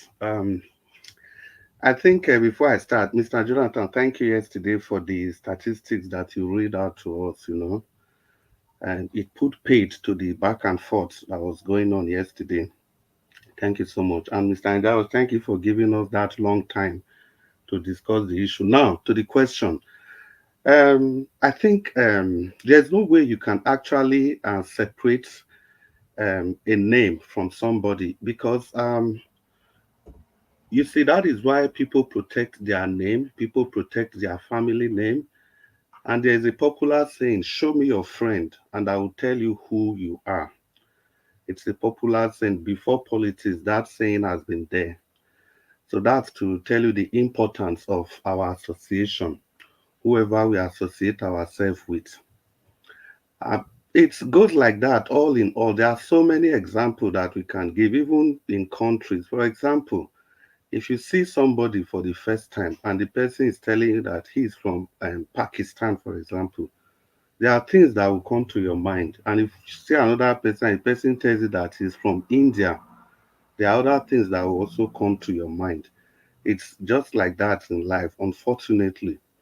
That's why we really have to be careful of the kind of association that we keep, of the kind of friends that we keep, of the kind of things that we do, because eventually they are going to rub off on our personality, no matter how we look at it. Now, practical example, which is not even far. Before Peter Obi came into the limelight, when he was in PDP, we were all here. I think people were not saying much about him. This is somebody that has already performed in Anambra State. But just because on the basis of his association with PDP, people were not talking much about him. He became viral. Immediately he denounced the PDP and went to Labour Party. That is the power of association.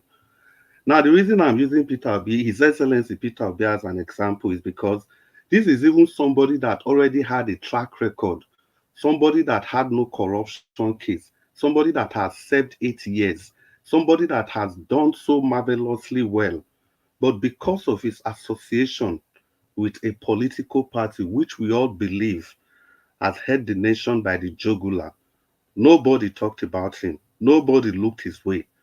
Even when he campaigned with Atiku in 2019, the beautiful things Peter Obi did, the marvelous things he did, the fantastic things he did, none of them came to the limelight because then he was covered by the cloak of Atiku.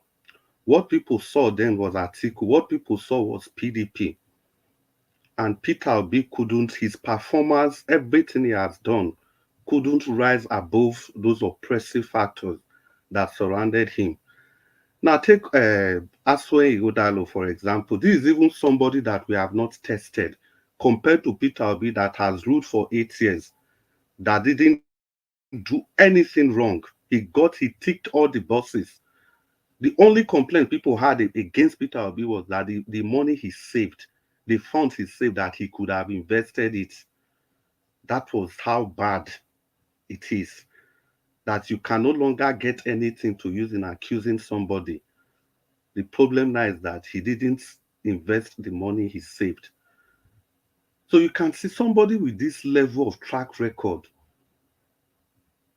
his association could dwarf his personality despite his track record. His association with PDP, Atiku and Co. could dwarf his personality. Then how much less somebody that we are not even sure which direction is going to go. We don't have any track record of judging him in politics, at least not in the private sector. In politics, the only thing we know about him is that he has been in PDP since Oshomole's time. That is the much we know about him. So it becomes very difficult to divulge this personality from who his associations are. Then having said that, Mr. Nanjawash and good people, good Nigerians listening to me and those state people, the process, what about the process that brought this man? The process that threw this man up?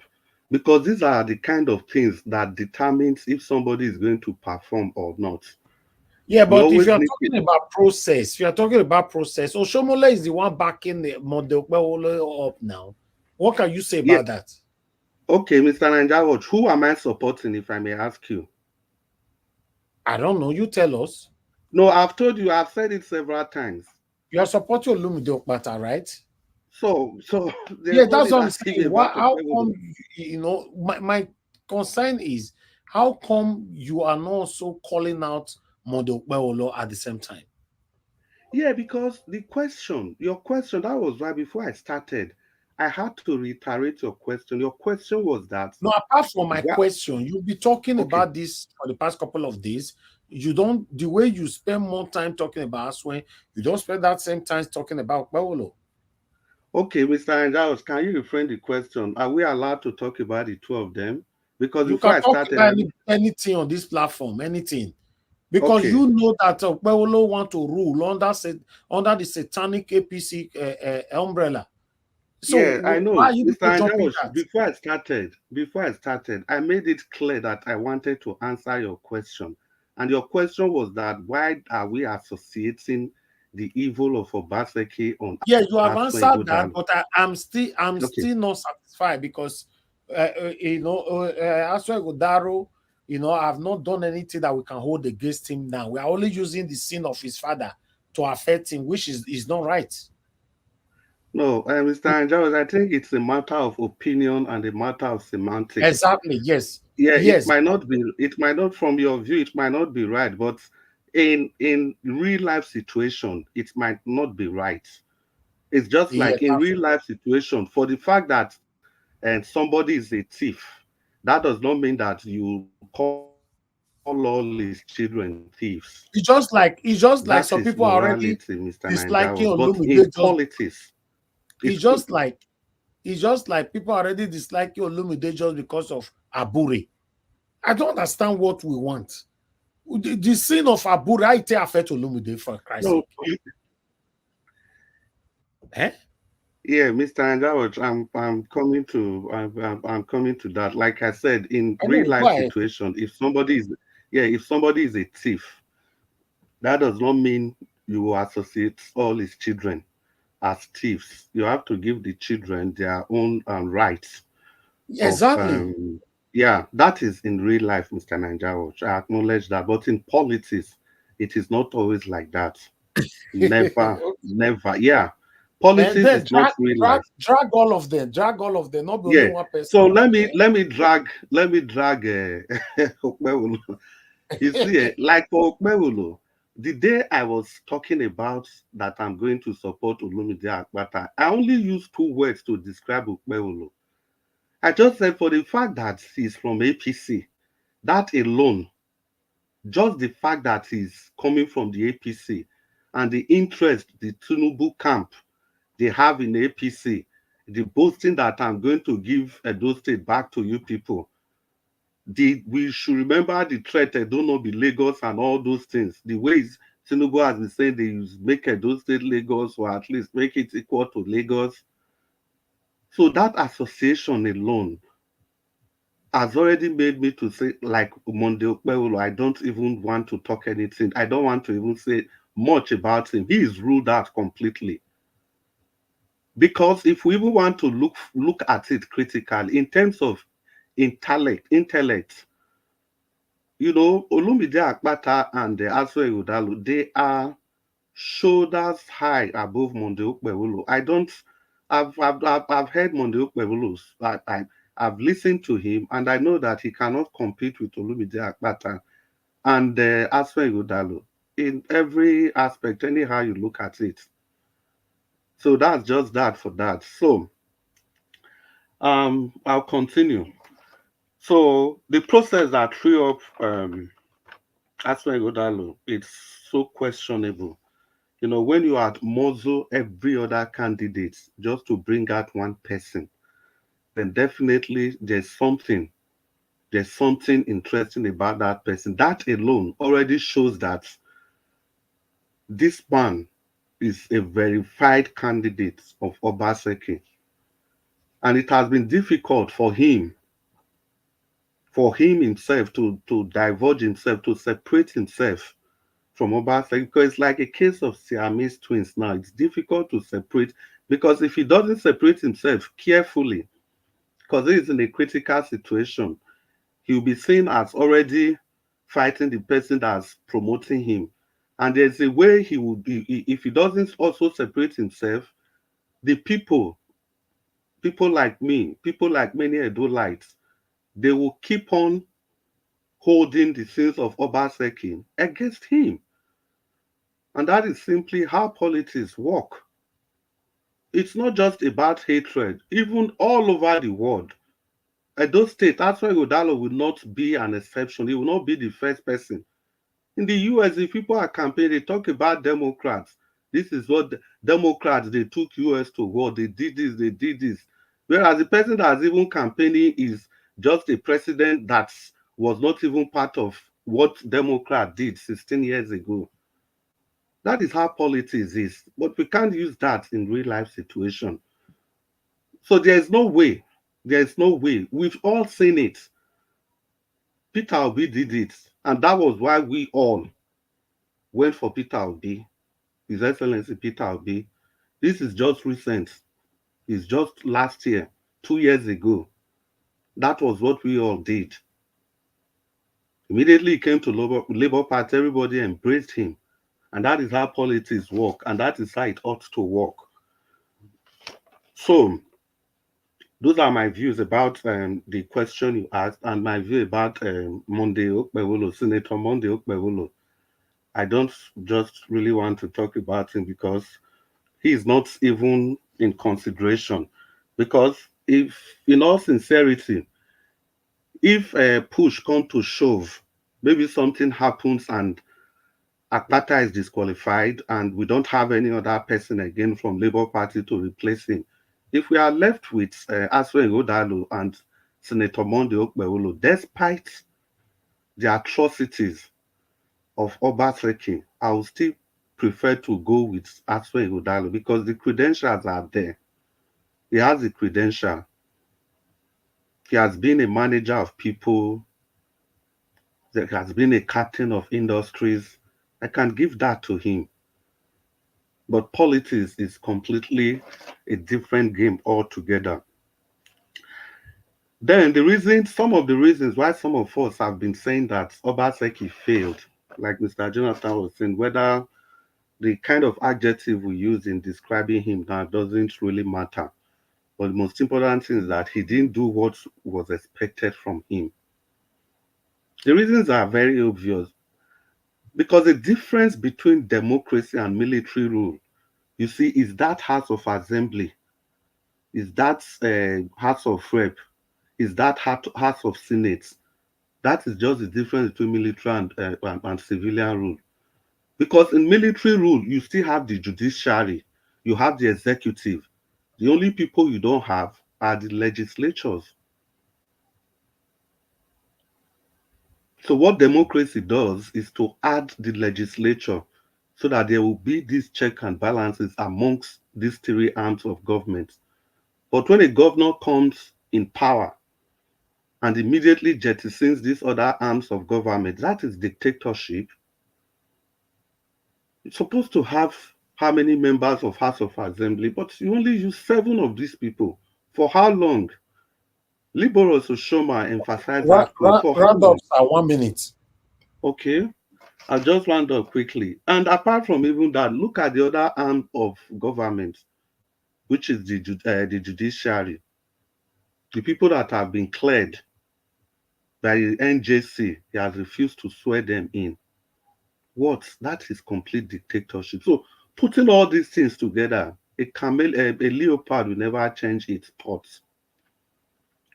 So, Edo people be very worried. We have to open our eyes carefully. We have to look at these issues without sentiment and go for the best candidates as we have now. So thank you, Mr. Nanjaros. Thank you, everybody, for listening to me. Good evening. God bless you. Oga Chris, thank you very much, sir. Thank you. Give us a mandate. Please, let's hear from you. Good evening to you. We don't ask of you, tire. Consider you don't travel, go Nigeria. Give us a mandate. You are not there. Okay. Can you hear me? Yes, we can hear you now. Can you hear me? Yes. Good evening to you. Please Okay. talk. Good evening to you. Thank Thank you. Thank you very much. Good evening to the panelists and Nigerians all over the world. Greetings to you. Greetings to everyone. Thank you very much for the time. Um, well, based on what you have on the screen, who will be the next governor of Edo State among them? Well, for me, I'm still with Olumide Akpata. I've not changed my mind, and the fact still remains that he's the most viable candidate among them. So I will still stick with him, and hopefully he can come out and then talk to the people as required, as needed, because that's the only thing that I think he needs to do now. Social media is not enough for campaign, but I think from the video that I've seen in the past, him posting on social media, I think he goes to the grassroots. How much he does, how much of that he does, I will need to probably be amplified. So, because one thing we must understand, I think Mr. Chris actually laid a kind of fundamentals as required from these guys. Okay, Aswe Godalo said he's going to continue from where Obaseki stopped, right? But the question is he going to continue with dilapidated buildings of primary schools, secondary schools? Is he going to continue with the biscuit roads? Is he going to continue with the lack of prosecution of the storm projects? That money is enough to put some things together for the states. So hopefully Edo will open their eyes and understand that this guy basically is going to take the mantra or the mandate of Obaseki and continue to run with it. How many members do they have in the house now that Obaseki is working with? See, the Nigeria case has become so distorted or so destroyed to the fact that the various arms of government don't even know their responsibilities anymore. They now look up to the executives. The various arms of government, the remaining two, look up to the executive. Why? Because they've made money the main thing in the politics of Nigeria. If only the Senate and the rep, as in Abuja, understand what the power that they have can do for the country. And then for the state House of Assembly, excuse me, if they really understand the power that they have, maybe things will get better. But money is a factor when it comes to the politics of Nigeria. And so that's why the various arms of government, they don't even know their responsibilities, they don't know their functions. They are just like, yes, sir, boys, or hallelujah boys, if you can probably call them that. Then for the other man, Monday, for me, I don't think if you look at what is happening in the federal, then you can tell how the state will look like if an APC person becomes the governor of Edo State. More so look at, take Lagos State, for example. Even though they didn't win the election in Lagos State, you have an APC governor. I think there was one time we had that he spent over $100,000 in one of the island for a side chick's birthday. So you see what is happening in the federal, and then you can picture that to the states, virtually the states where APC governors are ruling. Then PDP, the same thing. The country is just the only person that you can talk about as a governor now in Nigeria, the only governor in Nigeria, because the other ones are not governors, is Alex Oti, not even Soludo. Soludo that you think that will become, I mean, he's a professor. He was a governor of central bank with all of the knowledge that he has and everything that he has acquired when it comes to education. How is Anambra better off? Was he governor of central bank or deputy governor? He was a governor of central bank. Oh, okay. Charles Soludo was a governor. I stand to be corrected. He was a governor of central bank. Yes, he was.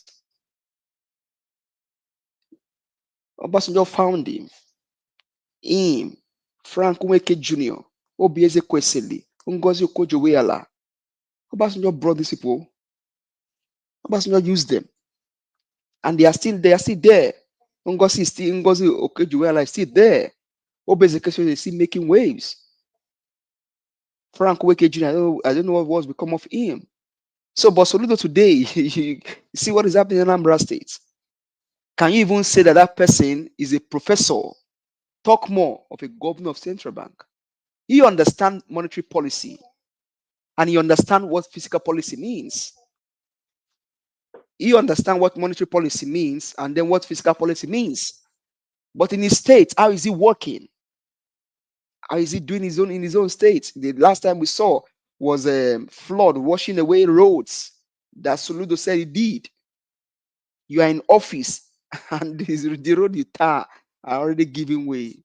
I mean, that's an example. I mean, we have also in Edo State, and then in your state where I come from, we don't even know if that one is even doing any project at all. They just get the money, they put the money somewhere, maybe Pandora box, and then after they leave the office, they live on that.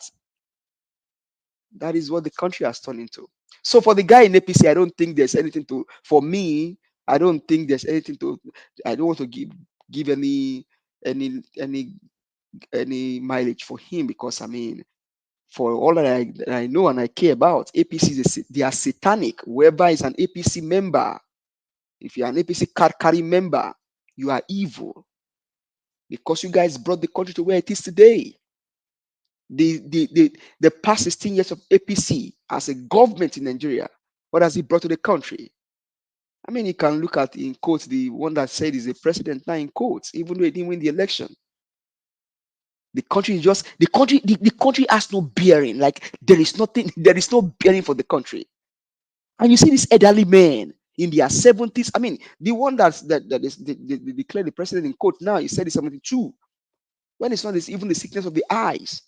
That man said he's 72 years old. And these men, these babas, these grandfathers, they are not ashamed. They are not ashamed. Their country is downside up, and they are sleeping. They are going to bed. They wake up in the morning. They still wear their clothes and still feel like as if everything is working in the country. I really don't get it. These men, the likes of Tinubu, the likes of Bajabi Amila, the likes of Akpabio, they wake up in the morning every day. They go to their shower. They wear their babariga. They go to office as if the country is working when everything is just giving way. And these are fathers. These are grandfathers. These are people that their generation are looking up to. The country is not working. And so the main thing is that they are not concerned. Even though Peter Obi is crying about it in Nigeria is possible, these other guys don't care. So what will an APC governor do in those states? When we saw what Oshomole did, and you saw what Obaseki did. Obaseki came from APC. I don't like, please open your eyes. And Mr. Chris, I don't know why you said Akpata be disqualified. I don't know where I don't know if there's anything going on. Maybe I missed something, but are they planning to disqualify him or what? I mean, like, I really don't know. Because for me, that's the most viable candidate in Edo State today. That's the most valuable person, except if he has something eating with Obaseki. But I think he has cleared that air that it doesn't have anything to do with Obaseki, even though he has maybe related in a way. As it stands today, we need people Round up 1 minute. That can do like what Alex Oti is doing in Abia State.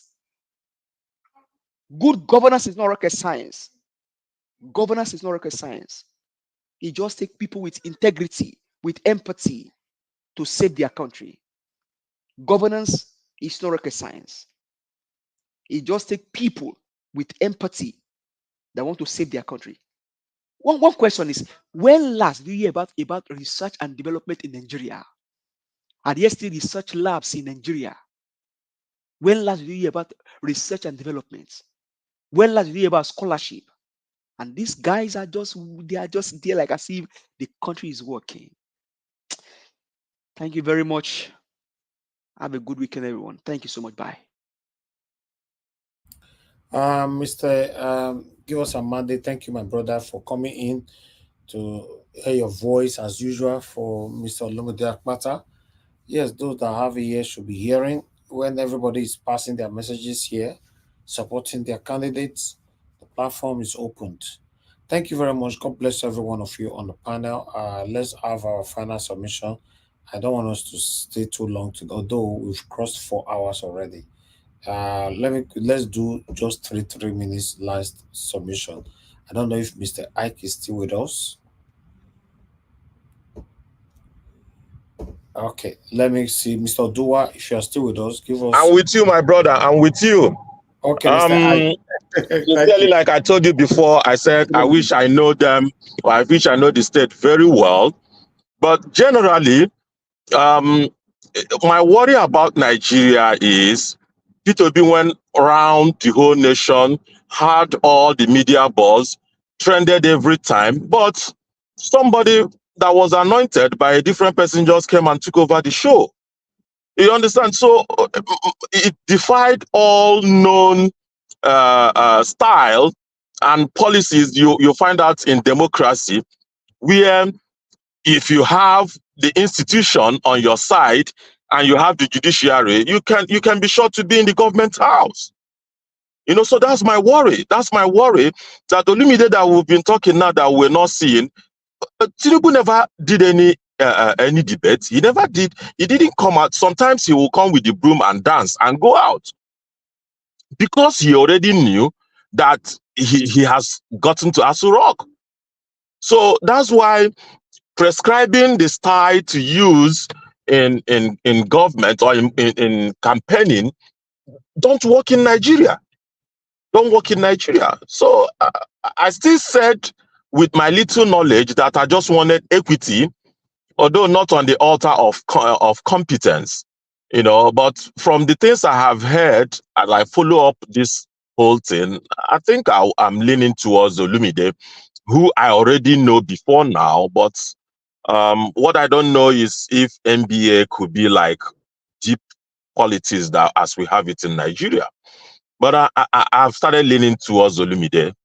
That's what has happened after listening to comments by other panelists. Have a good night, my brother. Thank you very much, Mr. Ike. Thank you very much. Okay, let's hear from Mr. Dua. If you are there, sir, your 3 minutes final submission. Okay. Before I talk for the Dokon, there's nothing I wish to say about the Navy, whoever that said that the bunkering, the pipe. Hello? I said you have 3 minutes, sir. No problem. And those who we are talking about, the pipe bunkering or the oil theft, what they call them, those our brother are doing refinery work, which Nigeria government could not do. And I expect Nigeria government to employ those people as their staff instead of calling them criminal. So those boys are not criminal, but refinery workers. So it is less for the Nigeria government to recruit them now as their workers so that they can refine for Nigerians to use. Then, because they host the oil, but it belongs to another people are the one eating it. Then for the Edo State, I don't support any of them because they have not spoken in my presence. That's why they say PDP structure is what the other one we use. APC structure is what the other one we use. Labour structure is what the other. But they are all the same thing to me. None of them come in a genuine form, because Olumide Akpata is a foreigner, just like the other one you call Doctor. They just came and enter position, and people just vote, choose them to become their. My brother, okay. Just the way Obaseki says, he's a Democrat. He's a Democrat. He's a Democrat. We have seen the democracy in him now. And why the other one is a Doctorcrat, and the other one is lawyercrat, and then the other one is Senate-crat. Because the Senate in Nigeria, we can see what they are doing, and they are eating our money. Then the doctors, we can see how they are rejecting people to treat them. They now build their private hospital and carry you there. Why the lawyer are the one just saying lies on what they did not see, they will just come and tell you. So with all these things, I did not support any of them until they come out and speak to us. Thank you. Good night. Yes, thank you. I like that. I like that. Until they come out and speak to us. I like that. Okay, let's hear from Mr. Jonathan. Mr. Jonathan, please give us your final submission. 3 minutes, sir. Thank you very much, Mr. Elvis. I really appreciate it. Thanks to everyone. I think I've said so much, with respect to the Edo State governorship, upcoming governorship election, and in terms of the candidate, but really not deep in terms of their policies, what they are going to do, how they are going to achieve. I think that is for another day.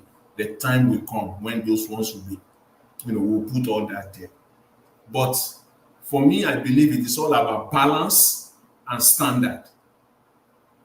As well, that some are supporting, or some are not supporting, so to say. They have reasons for not supporting him. Their reasons are very clear. Some articulated, some not well articulated. Some people don't even know why they are, from what I've heard, so far, some people know why they are supporting him. Some people come out with well articulated reasons why, they are not supporting him with a clear, very clear, these are the reasons why I'm not supporting him. Olumide that some are supporting, I didn't hear any reason why you are supporting him. And for me, that is not balance, that is not standard. That's why I base it. If you are supporting, fine, everybody have right to support. You can support. Eventually, I can end up supporting Olumide Akpata. I will come out and I'll say I'm supporting him so that I will be balanced and maintain standard. I'm not going to flip-flop.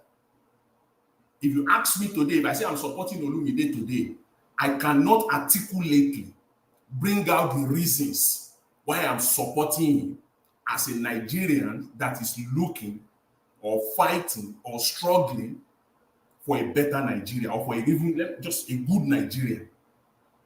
I don't have it. If I say it, I'm not maintaining standard. I don't have. If I say I have it, I'm lying. And anybody today, again, I've never heard from anybody the reasons, an articulated reason why you are supporting Olumide Akpata. All right. So that's but please let me make it clear again. Quickly, sir. I am not supporting any candidate as of now. In as much as I am not naive, at the end of the day, I am aware that one of them will eventually become the governor of the state. But as time goes on, it will become clearer and clearer, as I say. Thank you very much, Mr. Elvis. I really appreciate it. To everyone. Thank you very much, Mr. Jonathan. So, henceforth, you are not sure, or rather, you have not chosen your candidate. You are currently scrutinizing and checking on their antecedents. So that's fine. Thank you, sir. Let me come to the next person to give us final submission, which is okay. I'll leave Oga Chris for last. Give us a mandate and back to you again if you're there. Give us your final submission, 3 minutes. Okay, give us a mandate. You're not there right now? You're not close to your mic. Uh, Okay, you're there. Okay, good. Talk to us. can 3 you hear me? minutes. Yes, yes, I can hear you. 3 minutes, sir. Okay. Thank you very much. Well, when it comes to the candidates, I think for me, so see, sometimes when we want to get jobs, people always rely on their previous experience, even though they undermine some experience that they do maybe in their own personal business or maybe in their community. Maybe you are the leader of a community, for example, or maybe, for example, oh, they say, Mr. Elvis, we want to give you this job. Can you just tell us your experience? You basically give them the experience maybe in your previous work. But the things that you even do on maybe your own personal business, you don't put in that resume. That is what we do sometimes. So for me, Olumide Akpata has a track record. You may ask me how. We have said it here and said it all over and all over again. As the MBA president, the one thing that actually tells me that this man can be relied upon, or can dare anybody. I mean, Nnamdi Kanu is in custody today. Who was the initiator? Muhammadu Buhari, right? Sunday Igboho was so the kidnapping Nnamdi Kanu, as Nigerians would say, and then Sunday Igboho was arrested, put in prison. Who initiated it? Muhammadu Buhari. Showore's passport was seized. Who initiated it? Muhammadu Buhari. And then the list goes on and on and on. But Olumide Akpata dared Buhari, and nothing, heaven did not fall. So for me, that kind of man, I believe, can do so much for Edo State. Is there any governor that sits today in Nigeria that has not gone through maybe the court system 30 seconds left, sir. Or any judicial process? But here is a barrister that understands the politics, understands the constitution and everything. So I think he's a robust candidate for that state. All we just have to do is to give this guy a support. For me, Olumide Akpata is a robust. He has the technical know-how. He knows how to galvanize the people. Olumide Akpata knows how to appeal to the people's conscience. So Olumide Akpata, should you be listening tonight, just come on Naija Watch Media and then come finish the work that we have started for you here, myself and Mr. Chris, to come seal up everything and then tell those states, both in diaspora and then home, what you're going to do for them. Because I need you in that Ozabede Avenue to actually be able to change the trajectory of the states, so that people like Mr. Halles, Mr. Elvis, Madam Rita, these Edolites, people like Black Panther, they can begin to trust in the government of states. So Olumide Akpata, should you be listening? Just come talk to the people. You know what to say. Nobody's going to teach you what to say. You know what to do. You know how to get the work done. So come speak to the people, because we need a more viable candidate in Edo State. Not PDP, not APC, not PDAPC. This town hall is different from Bala Blue, Bulaba, Bala Blah. Thank you. Bye. Thank you, Kiwa Samale. God bless you. Okay, Mr. Chris, please give us your final submission. 3 minutes.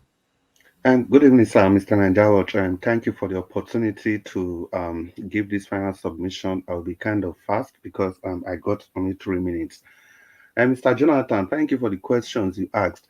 I was going to reply you, but Give Us Our Mandate has done justice to that. We've said yes severally, and some of the antecedents we know about Olumide Akpata, first of all, his sagacity and his boldness.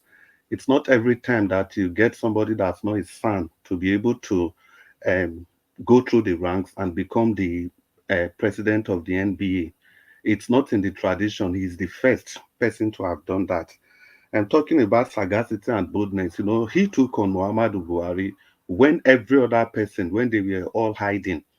During Buhari's time, we know that people were afraid to talk. But this man, he faced him head on and he did what he had to do. And again, talking about management, when he was the NBA chairman, he left that place with a balance of 1.5 billion naira, and there's no economic fraud against him, any other kind of fraud for that matter against him. He ruled that he led NBA with the best management acumen that you can ever think of. And that was why he was able to do it successfully without any accusation, despite the high number of cerebral people in that association. And also, I'm not going to rule out the fact that he's also a part of Labour Party, and his by association is also an obedient, and he's also associated with His Excellency Peter Obi. Like I've said several times, when you have a Labour Party person there, I think we have more stake to correct any wrong that's going on compared to if you have a PDP person or an APC person. I see in the eyes of Aswen Godalo, it's very painful that if anytime I'm campaigning against him, I see in his eyes sincerity. I've heard him talk, giving his speech in different places. I've listened to him. People have asked him questions, and I see a lot of sincerity in him. But unfortunately, this is how it is. It's Olumide Akpata all the way. And I'm not just doing a campaign for Olumide Akpata. He has to do that for himself. But I've listened to Olumide Akpata. I've listened to Asen Godalu. Like I said, if we are left with these two people, I think Edo State will be better for it. But for now, Olumide Akpata trumps everybody. Thank you very much for the opportunity to contribute. Yeah. Thank you, Oga Chris. Yes, please be quick. I need to run on this. Yeah, okay. See, when you say you are supporting Olumide Akpata, the reason you give is not articulated, and I believe you know it. I think it's a cheap one. Okay. You say what? I said when you say you are supporting Olumide Akpata as of today, your reasons are not well articulated reasons. We'll continue from there. And I believe that you know. Mr. Jonathan. Yeah. You cannot say Wait, let me finish now. Let me finish. Because why? Put Olumide's Akpata that point you are raising. Let me just don't let me finish my point. What you said that don't let it set you that wait, give us a mandate. Let me finish his point now. Give us a mandate. Let me finish the point. See, if you put that reason that he has run Nigerian Bar Association, he has managed, Nigerian Bar Association, he left it in put that also side by side with Ighodalo. Okay. Ighodalo will match it. Most probably, he will overtake it. Can I quickly respond? Let me just finish with this, Mr. Elvi. The problem. No, you'll be finishing since now. See, lastly, the problem with Ighodalo is because he's not disassociating himself from Obaseki. If he does that, side by side with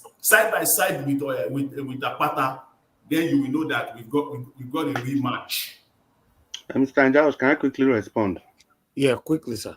Mr. Jonathan, when you use the word not articulated enough, I wanted to take exception, but I just have to look at it. Okay, you are just trying to make a point, but everything you have said now, at the end of the day, it also boils down to what I also said. Because if you had listened to me carefully, I listed all these, and I said lastly, because he's associated with Peter Obi, His Excellency Peter Obi.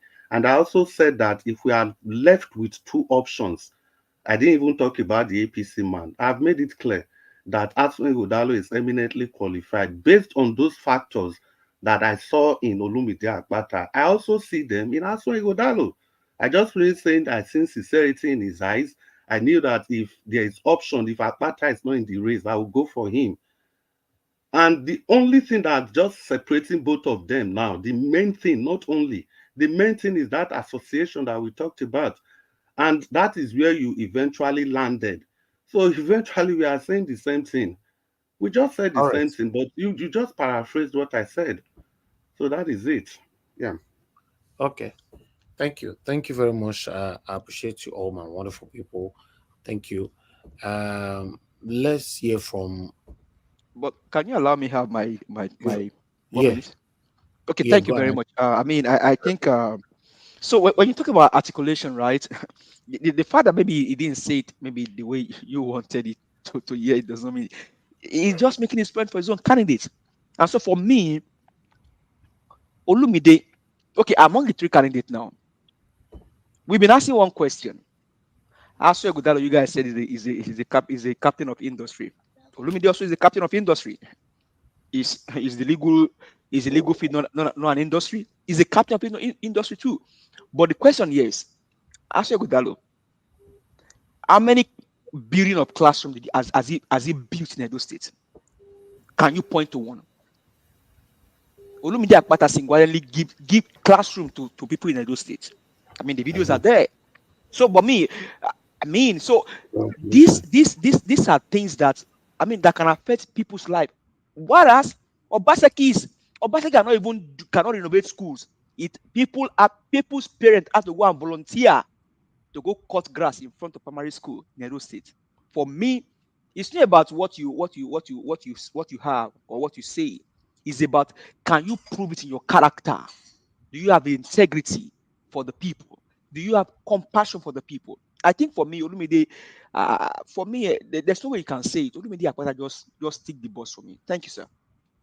So, All right. give us a mandate then. Give us a mandate. Oh, So then, Mr. Jonathan, everybody might also want to respond back to you. Can we just round up? I think okay, that's fair though. Okay, thank you. Yes. Tomorrow we'll continue from there again.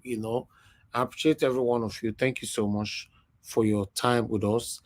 Everybody have expressed their opinion, who they want. And I don't have any problem with that at all. Black Panther, I can see you right there. Thank you very much. Say, Mr. Najawa, you are saying why we are talking about the PDP candidates. Najawa, how did he get there? Who is the godfather and all that? You're asking me, then who is the godfather of APC? Why are you focusing on only PDP? That's what I'm asking.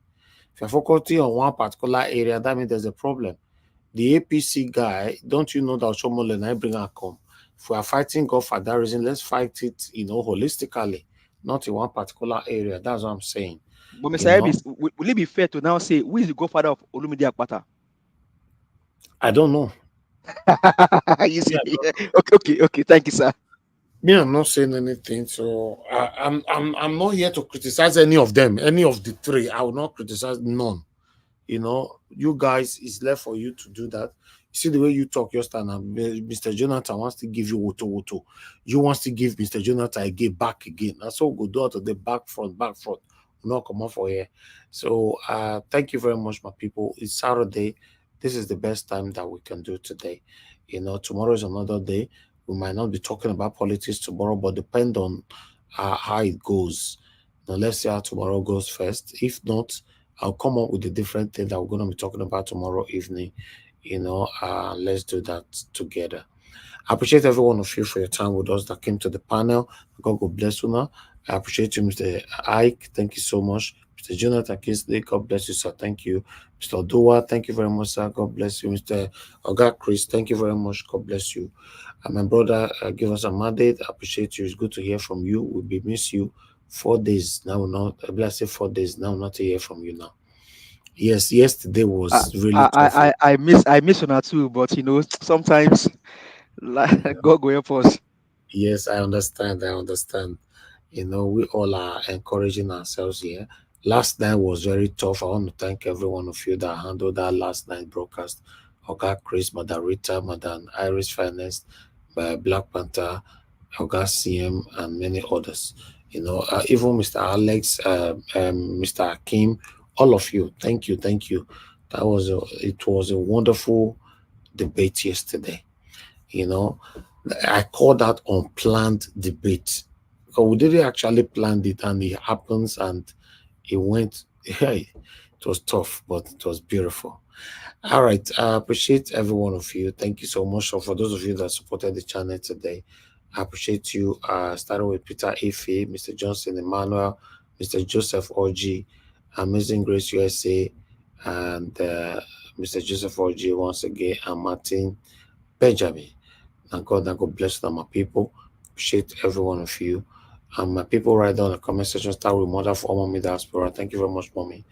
Appreciate you always. Thank you. Tony Africa, I can see right there. Peggy Modi, thank you very much, man. I appreciate you. Black Panther, thank you, my brother. Appreciate you all. Thank you, thank you, thank you. Everybody right there. Damia, thank you. Adesuwa Osagede, and many others. Guys, help us to press on the like button before you go. Help us to share.